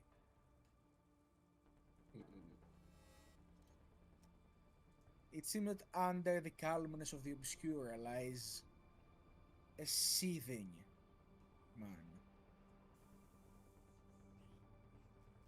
held back by this cocktail of, well, substances. That's the word I was looking for. He's coping. And it's seething, yes. And this is not copium he's using. You could argue it is. That'd be funny. It's It is a small container called. It's obscure with a scratched out name. What's copium instead of? Stenciled on instead. He just takes a sip. This, every no, 5 officer, I'm seconds. not taking obscura. This is copium. Now, It's a prescription. I would like to point out that this means none of you can go out there operating to the fullest extent of your immunity. People will see your little marks and they will think you traitors.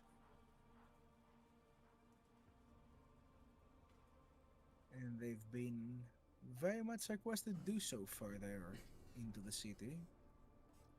Here in the outskirts, we the benefactors have managed to maintain a more close leash to our personal allegiances over what the ecclesiarchy says, and we've always done so. But deeper in the city, you will find that the more fervent and faithful they get, the more they are going to suspect you for trying to save them.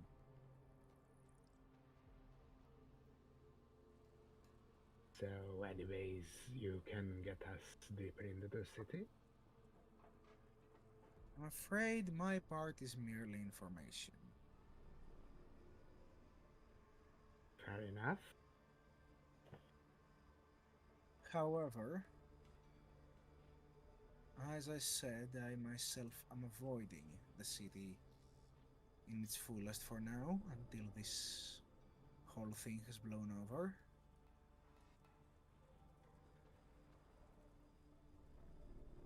If I were to, however, make a request, should you, by any means, be given the chance, I would like you to attempt and learn of the fates of those who were taken. If I may request that in exchange for my information, that is. Interrogator. Ireland says, while we hold no responsibility to do so, we will do so if it does not steer us away from our goals. And that's the best I can ask of you. Now, I will, however, inform you of one more thing. The voice is rather prevalent the deeper you go in. You might begin to notice that the temples and priests are slowly but surely unveiling the radical truths to all who worship and venerate the Emperor there. You know, small messages spread across a grand sermon, little hints of rebellion hidden within litanies and prayers, all kinds of subtle manipulation and corruption.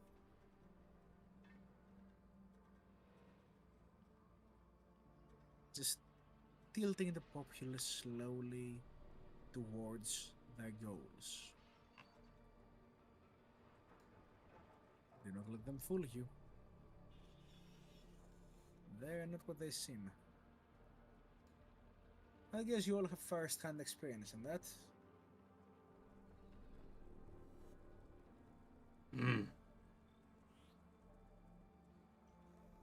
In all of these months, working as an insider for your people, this is the first time I see an assassination squadron.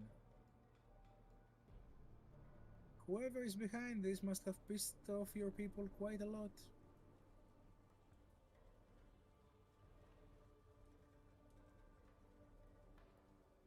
And honestly,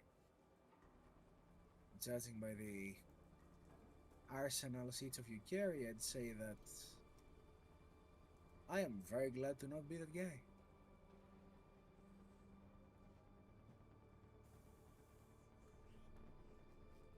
Is there anything else I could help you with? No. Unless my retinue has any further questions to ask, I'm afraid that will be all. And she like looks to the rest of you. Do we have to don new disguises?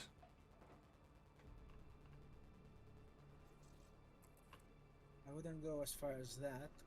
We merely must hide our purpose for being here, it seems. How we do that? I'm very large. Can you lie? When in bed, yes.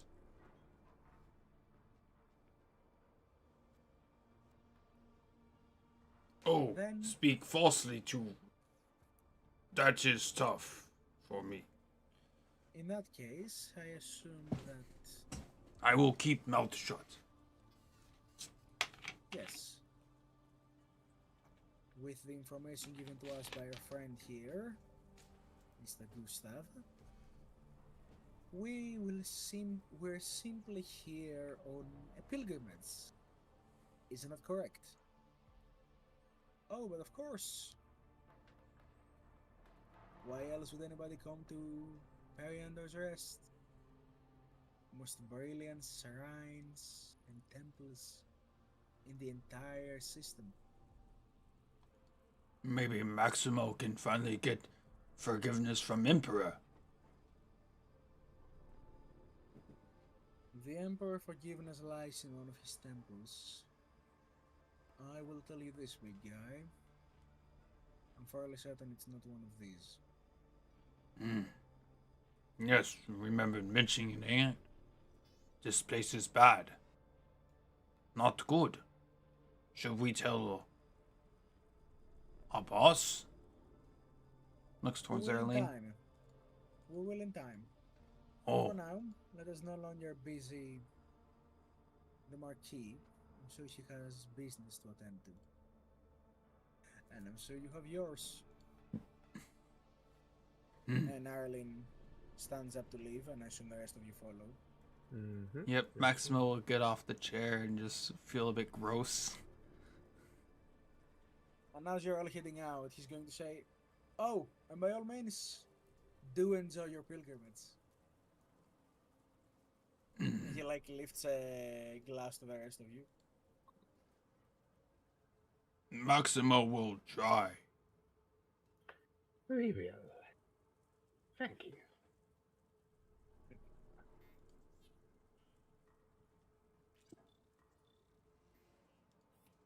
As you make your way downstairs and towards the exit of the den, Ireland says, "Quite the poignant fellow, despite his intoxications." place stinks bad. Makes Maximo tired. Yes, isn't it weird? Makes eyes feel heavy and weird. Indeed, but I've come to notice something. What have you seen? That the more their place of residence and attire stinks, the less does their attitude. So The they contrary have is to also stink to correct. be nice? No, that's not what I said. Oh. Then Maximo's sure- misunderstood. But I'm sure docs here can certainly find an algorithm in all of this.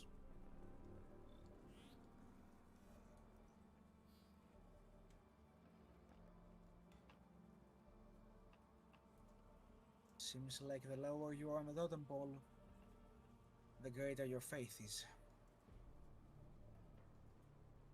And the deeper for revenge. Oh, we share that in common. She says, looking at your boot as it moves forward.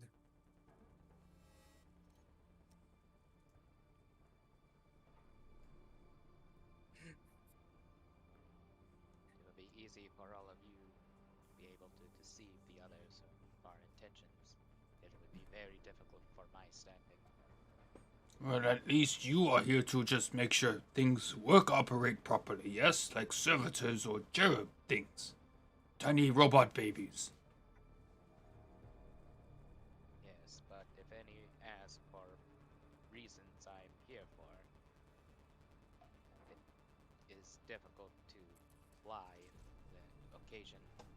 Maybe, talk to them about the cherub's extended warranty. And they'll probably make him walk away faster.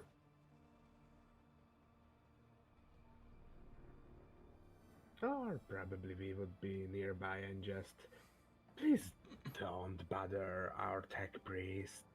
He's really a busy guy. And, you know, kinda scary if you want to ask me. And you can do some, like, open your binaries, what you are doing, do the fighting, and just scare them a little bit, like show the intricacies of your. As I look up and down on him, interesting body sculpture. So like a little intimidation. They probably don't going to ask many questions after that.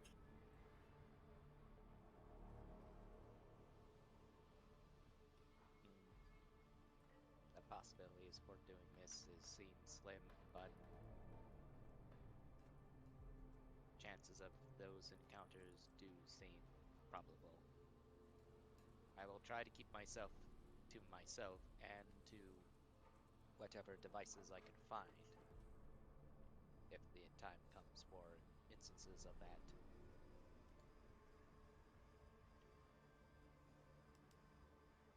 So if any other Adeptus Mechanicus out here, they could easily tell out that I am not a tech priest. But still.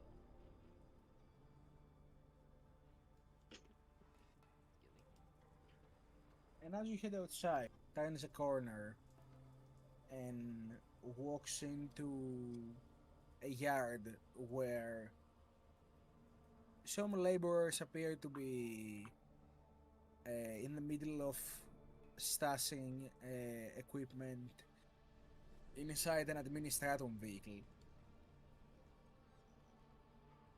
She walks up to them and she does an intricate hand sign, and one of them puts out a glow stick, nods and points with his thumb inside the track. Arlen nods back and gives you all a hand signal to follow. As we do. Basically, he's asking all of you to enter the storage track. No Alright. questions here. Maximo, Yes, Maximo will be there. how do you feel about sitting between boxes? Well, Box Does it proc my claustrophobia? It works your enviable grace, so it certainly works your claustrophobia. Oh no. Resolve.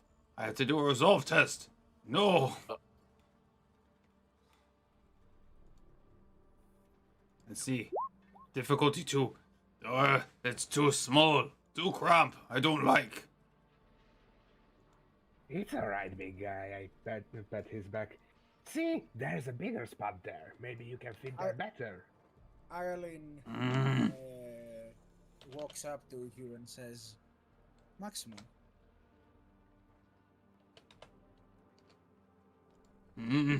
Yes. remember the time when Harrow told you that I don't want to remember his. you could trust in everything he said and that he would lead us to victory? Maximo don't know if I can trust that no more. You cannot. But would you let him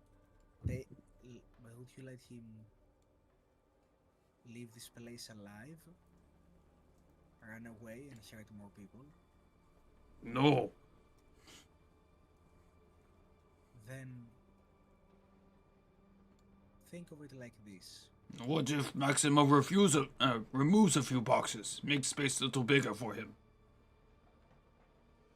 Well, if the boxes scare you, Not boxes, small space. I get trapped. If trapped, I can't move. If can't move, can't do duty. If no duty, then I am dead. And that's scary, because that makes Emperor sad. I understand that. But to get to Harrow, we need to get inside. And that So will either be- Arlene or someone else is do the leadership test on him. Persuasion. It's leadership. You have to use leadership. She's being kind with you. She's not demanding you go in. But she gets bonuses. She still got a 4. Still with a complication. I mean, I'd say the complication is that as you head inside, you step on your foot and she like, you know, the normal foot, and she like doesn't say anything because like he's doing what he's told. Let's No. not tell him anything. What I'm doing is just I'm taking a box out, putting it on the ground, and just now have more room to sit inside.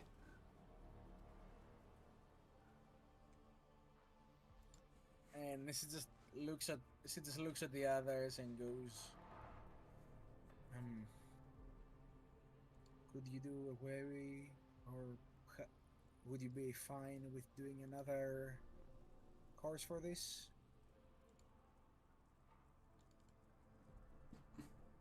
And the administratum people look at each other. I'm sure we can sort something out.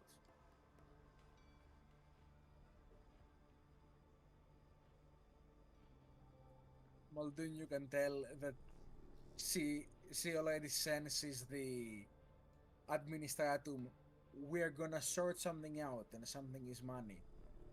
Feeling in the air, and she's like already getting a migraine from this. That's Well, a it's technically- complication. This is technically not our problem because we don't have to worry about their money. Oh, it's your problem because you're gonna have to pay them the fuel for the second run. But that's your complication. No worry, it all comes out of Maddox's pocket, Technically. and Maddox's pocket is infinite. Exactly. So Because Arlene has to do with the Editorial budget with a stamp of gold on the paper. Maddox talks to his assistant. By chance, what does my account say? Unlimited, sir. Perfect. Buy it. I would like to buy this Shrine World. How, sir? With Did I go- money. Did I told you to ask me how? Before I make a massive purchase, how much money do I have? Unlimited, sir. Perfect. I'll take 10. I'm like, Right, another man. planet, please. You know what? What I'm if gonna we are splurge a bit not? more. I'll get 13 of them. No, 15. Ah, and while you're at it, get me Blackstone Fortress. Or two. Who counts it? Come on. Give me a whole invasion fleet. We'll rule this galaxy in a heartbeat. So, you all get into the track, and you travel in this crammed place, trying to make as little noise as possible, as you're passing through checkpoints and whatnot. Mm-hmm.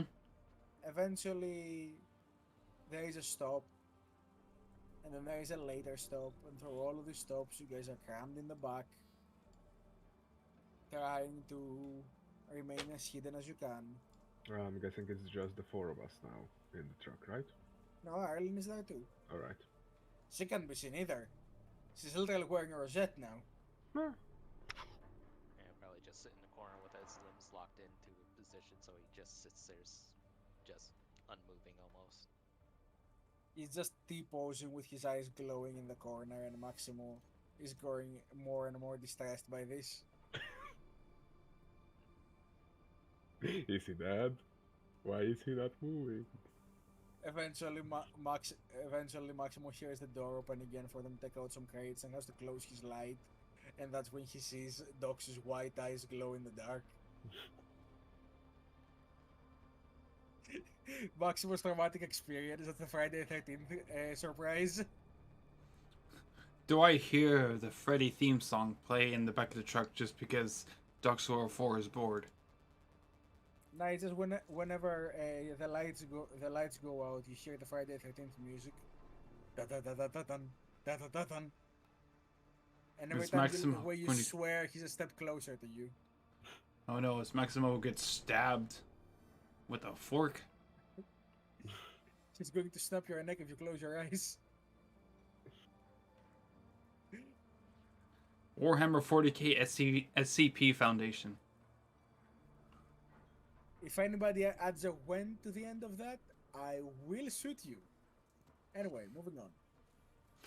Nothing against the idea, it's just I'm not hosting it. Careful where the mechadendrite is. What's So- that thing touching my beard? Wait, I don't have a beard.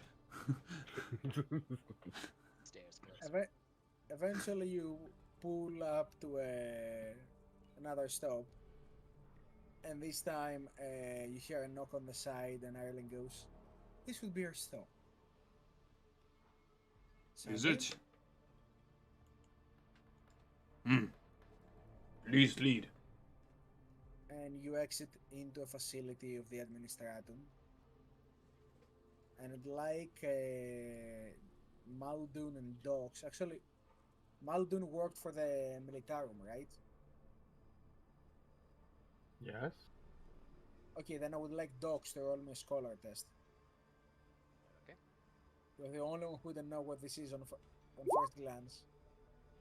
Okay, and you know what this is. You would all know the facility you have entered now to be a Munitorum depot. Okay. Basically, this is a facility in which the Administratum keeps war supplies.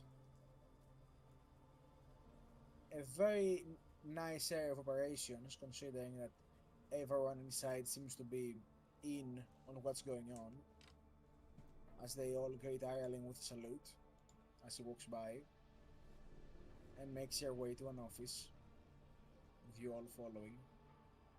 You see them stacking crates and sorting out supplies for the military, and it says, "This Munitorum depot will serve as our base of operations for the time being.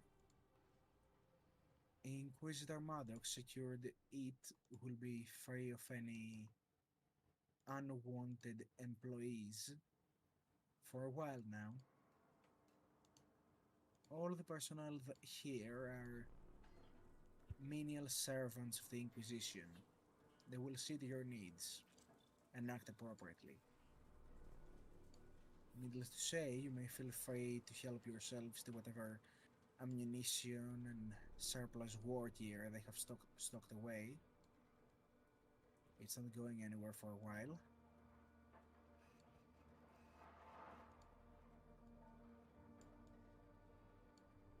In addition, I'd like to introduce you to, let's say, a privilege for your good service.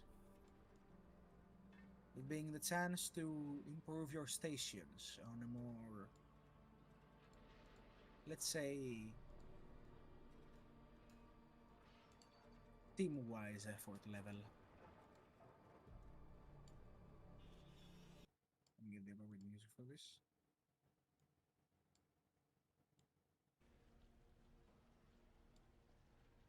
We unlocked team skill. Not exactly, you'll see what you unlocked. But as says that, she enters the her office, which is very much outfitted with all sorts of cogitators and other like books and catalogs for her to perform her work as interrogator, as well as a device that allows her to view feedback of different surveillance within the city, including device that you may carry on yourself. It's like a round table basically that has a holographic projection, very small compared to some you've seen on other places. And she turns to you and goes, "Something I would like to introduce to you before we head to your area of the facility. This here holographic projector will allow me to maintain an eye on you at all times. We will outfit your uniforms with discrete digi devices that can record audio and video. I will be able to view pretty much what you view. This will allow me to have better control of the situation without the need to constantly be asking for updates. It was hard acquisitioning all this, but we're hunting down Harrow, so that's the only reason why we're allowed to go this far with it. I would advise you leave a coat or cuirass with the agents, with the menials below, and they will outfit them with your device.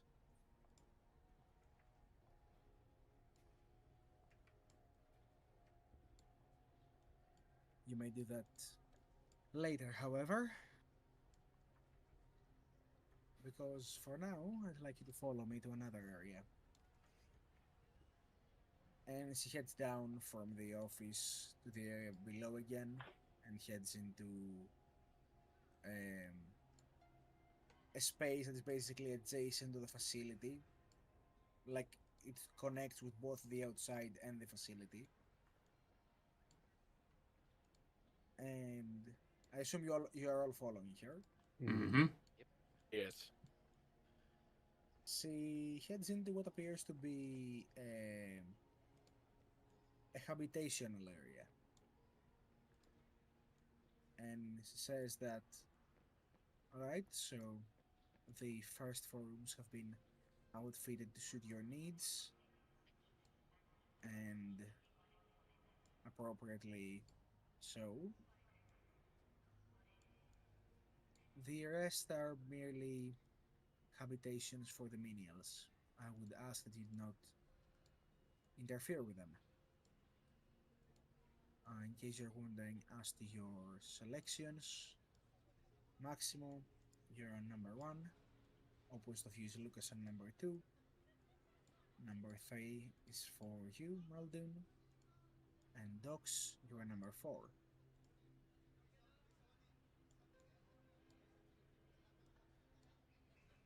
I will also say that each of your, well, rooms has been outfitted with a cogitator that will allow you to receive communique from the complex on board the Spear of Xerxes. This is something the agents of the Inquisitor will use to come in contact with you and make requests. Though these requests are not unique to each of you, they are, however, unique within the squad, so we'll advise you undertake them as a team. I'm sure that they will all see you greatly rewarded.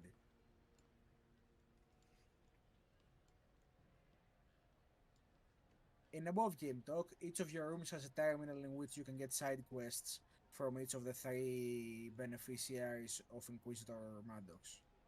Oh, nice. Those being Sarah Wolf, Lady Lowena, and Dominus Harus Lambda. Do we have to deal with factions standing between them all? No, but they do give you different missions and different rewards based on the faction. Essentially, there is the Militarum, the Administratum, and the Mechanicum. The triades of the Imperium. What about the Ecclesiarchy? What about the Ecclesiarchy? Anyway, I assume you would each like to enter your rooms?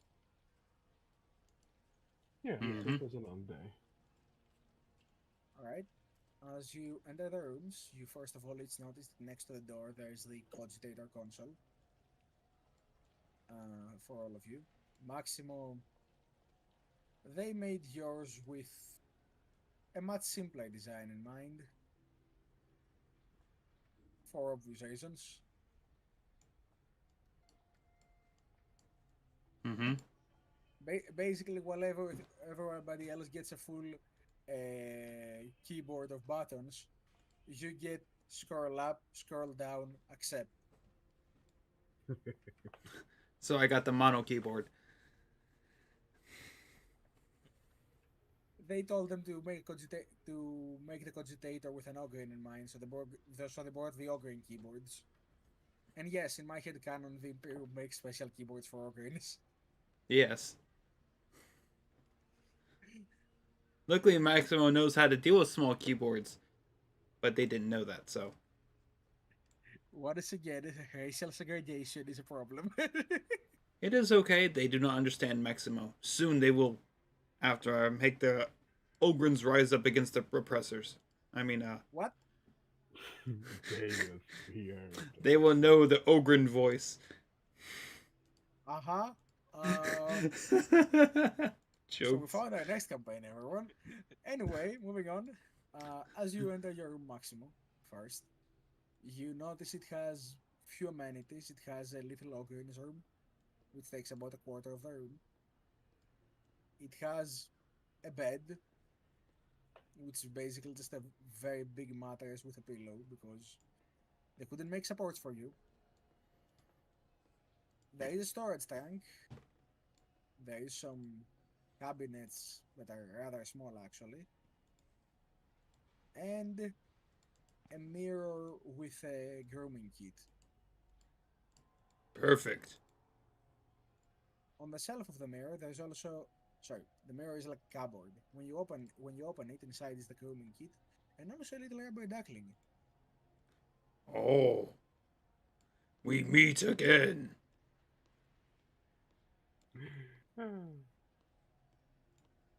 Lucas, Yes. they made your room with the idea that he's a guardsman. So it's pretty much what you would expect. They give you a bunk bed like every other room, even though you don't bunk with anyone. They gave you a normal restroom like every other room. They gave you a mirror cabinet like every other room. They gave you a trunk like every other room. And basically, you can tell that the only thing they put there that they did not put in the menial laborer's room is the cogitator. Perfect. Some would feel insulted, but not the guard. This is luxury to us. um, Dogs, when you enter your room, you notice that there is a single bed. Everything else pretty much the same, except where there would be a toilet, is instead a little workshop that they have put there for you.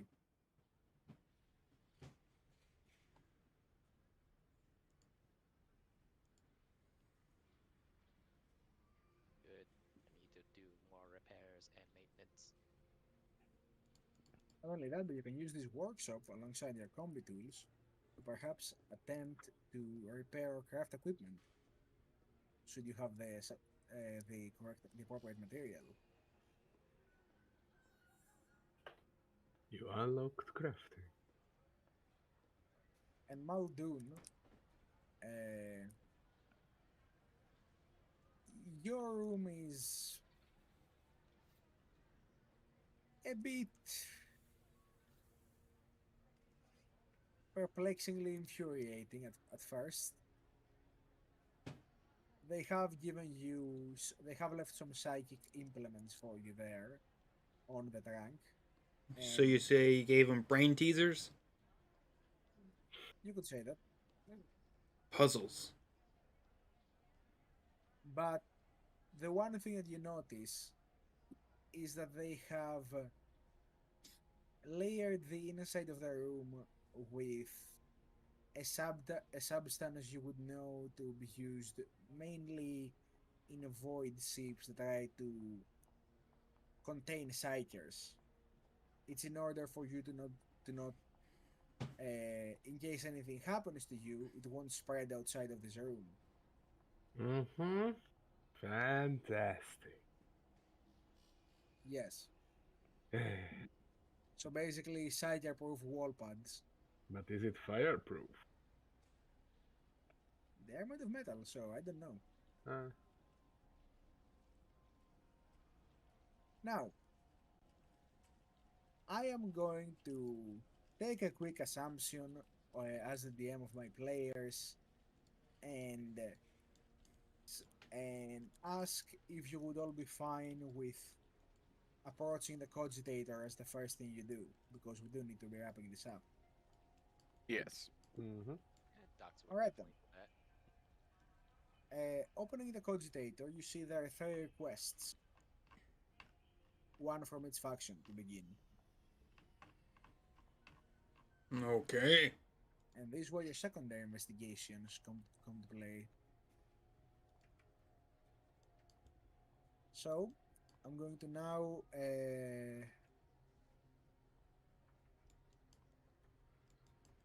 post in the Roll20 chat what each of these individuals is asking of you.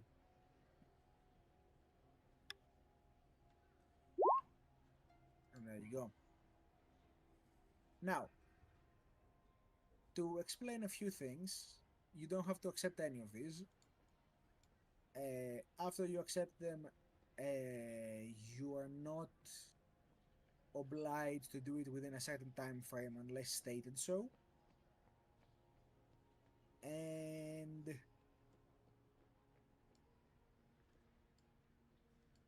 any pending quests you have will basically be considered failed if you return to the ship while still having quests pending.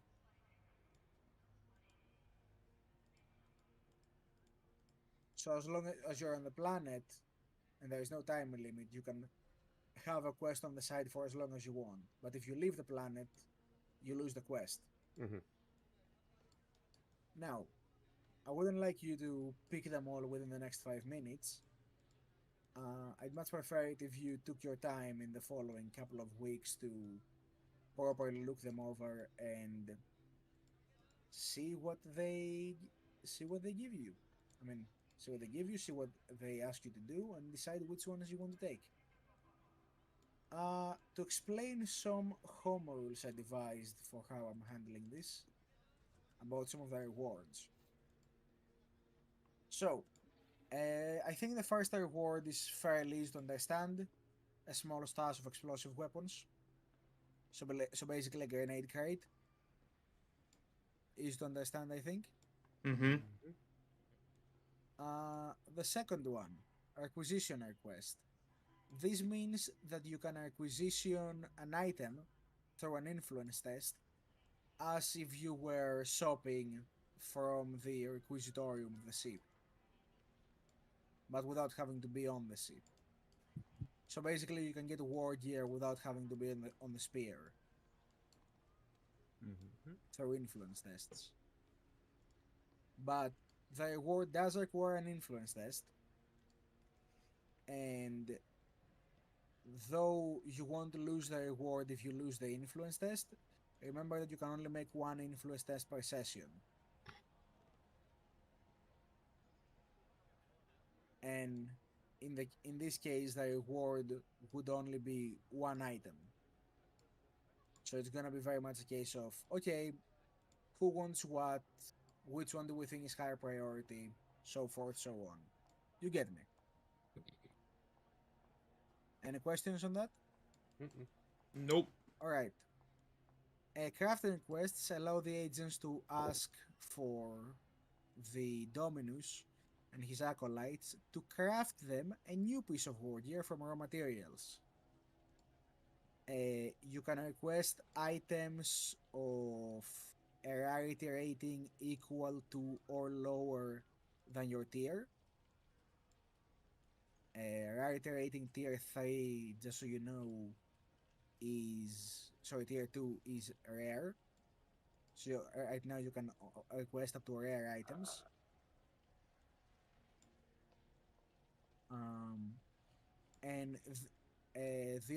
And though you don't have to make a check for this, the amount of time it takes for that item to come to you is a number of days equal to the value of the item plus its rarity rating. So if it's, let's say, a rare item with a value of 6, it's gonna take 8 days to arrive. And will arrive to this Munitorum. Is it for just one people or everybody can pick something? Only one item. Alright. Unless the reward is otherwise.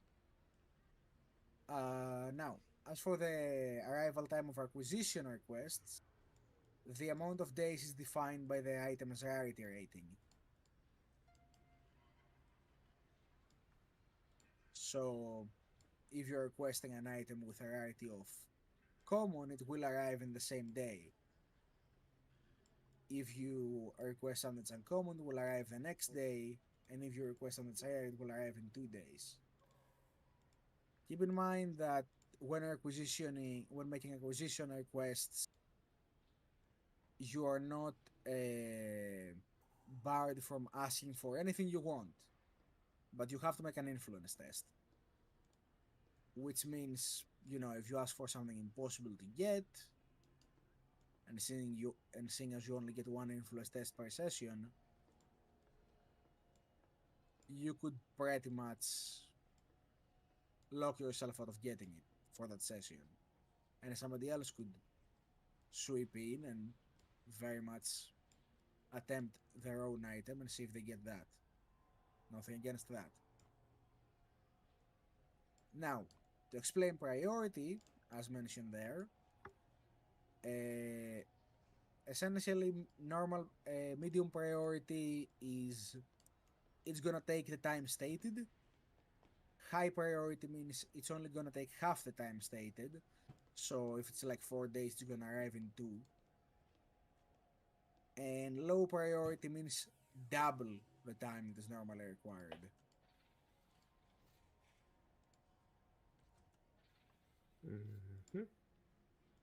For now, I've put everything in a very simple reward system with normal priorities, so you can all get a hang of how it works. Later on, when you have a better idea of how I'm making the system work, I will start making the requests and rewards a bit more complex.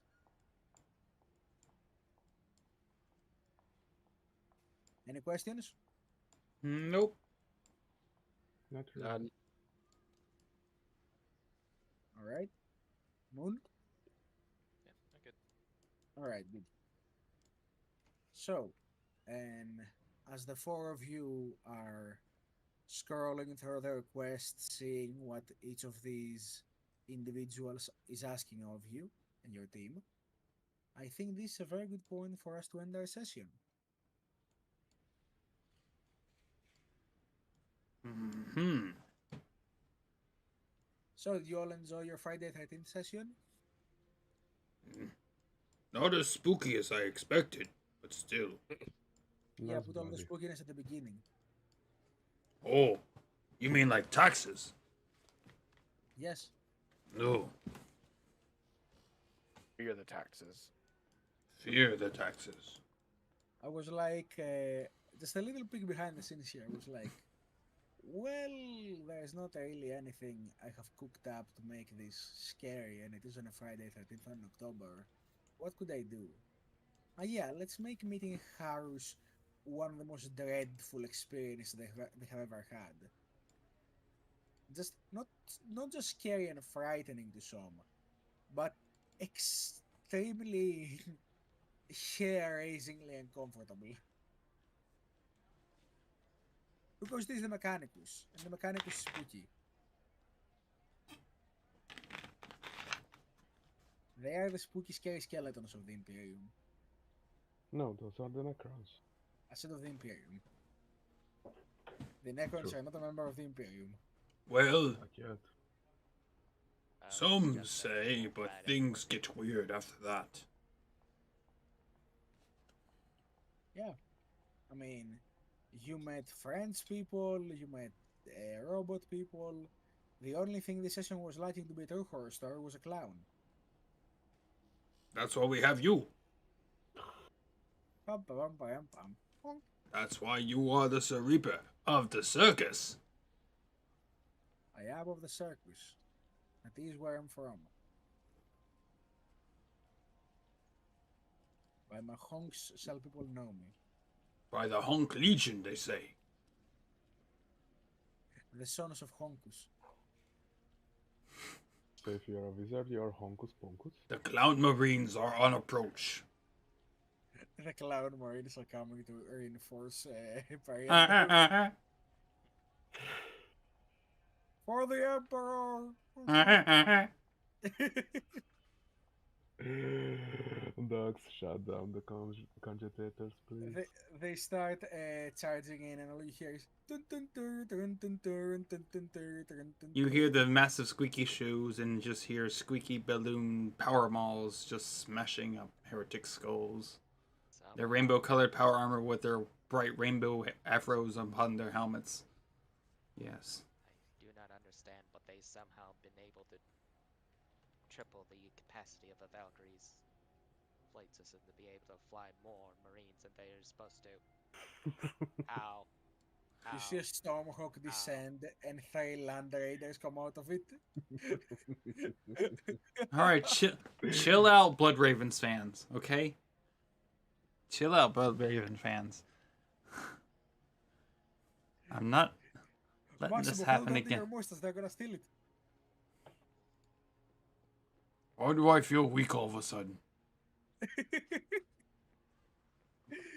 All right, and with that, let's see us all out. First of all, because I know he's in a hurry. Out of War. You've been playing Lucas for us tonight. How do you like the session? Been going good so far. Don't really have any complaints. Anything to say to the people at home before we leave?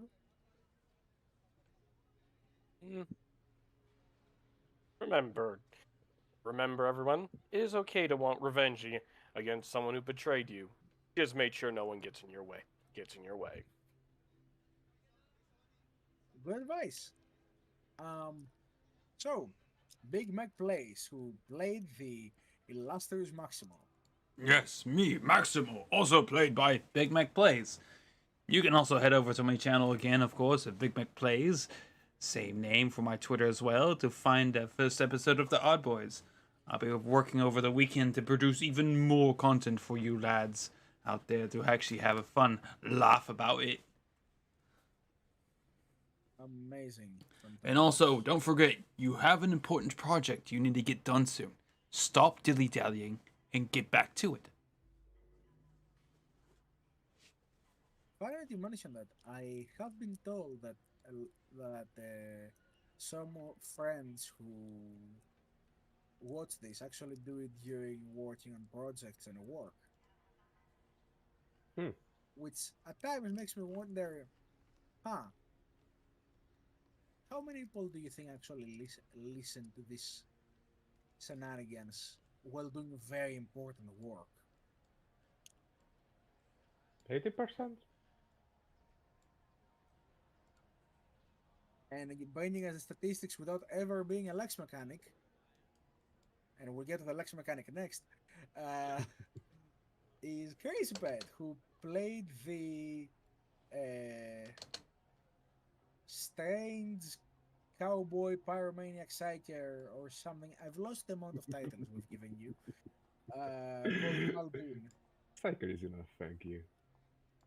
Yes, you played the orbital satellite Muldoon. Well, it was a fun session. Thank you for hosting it, and hope everybody has enjoyed it. Yes. I hope so too. And last but not least, Dr. Lalamon, playing for us the true nightmare of Friday 13th, Docs 404. Remember, folks, check your manuals to see what color coordination that the lights on your Lex Mechanic or Tech Priest have activated. Fair warning, if it's red, pray to whatever god you have. Or the Emperor. And remember, kids, they're already in your walls. Careful. They're in the walls. And power switches. They're in the Oh. God Emperor walls.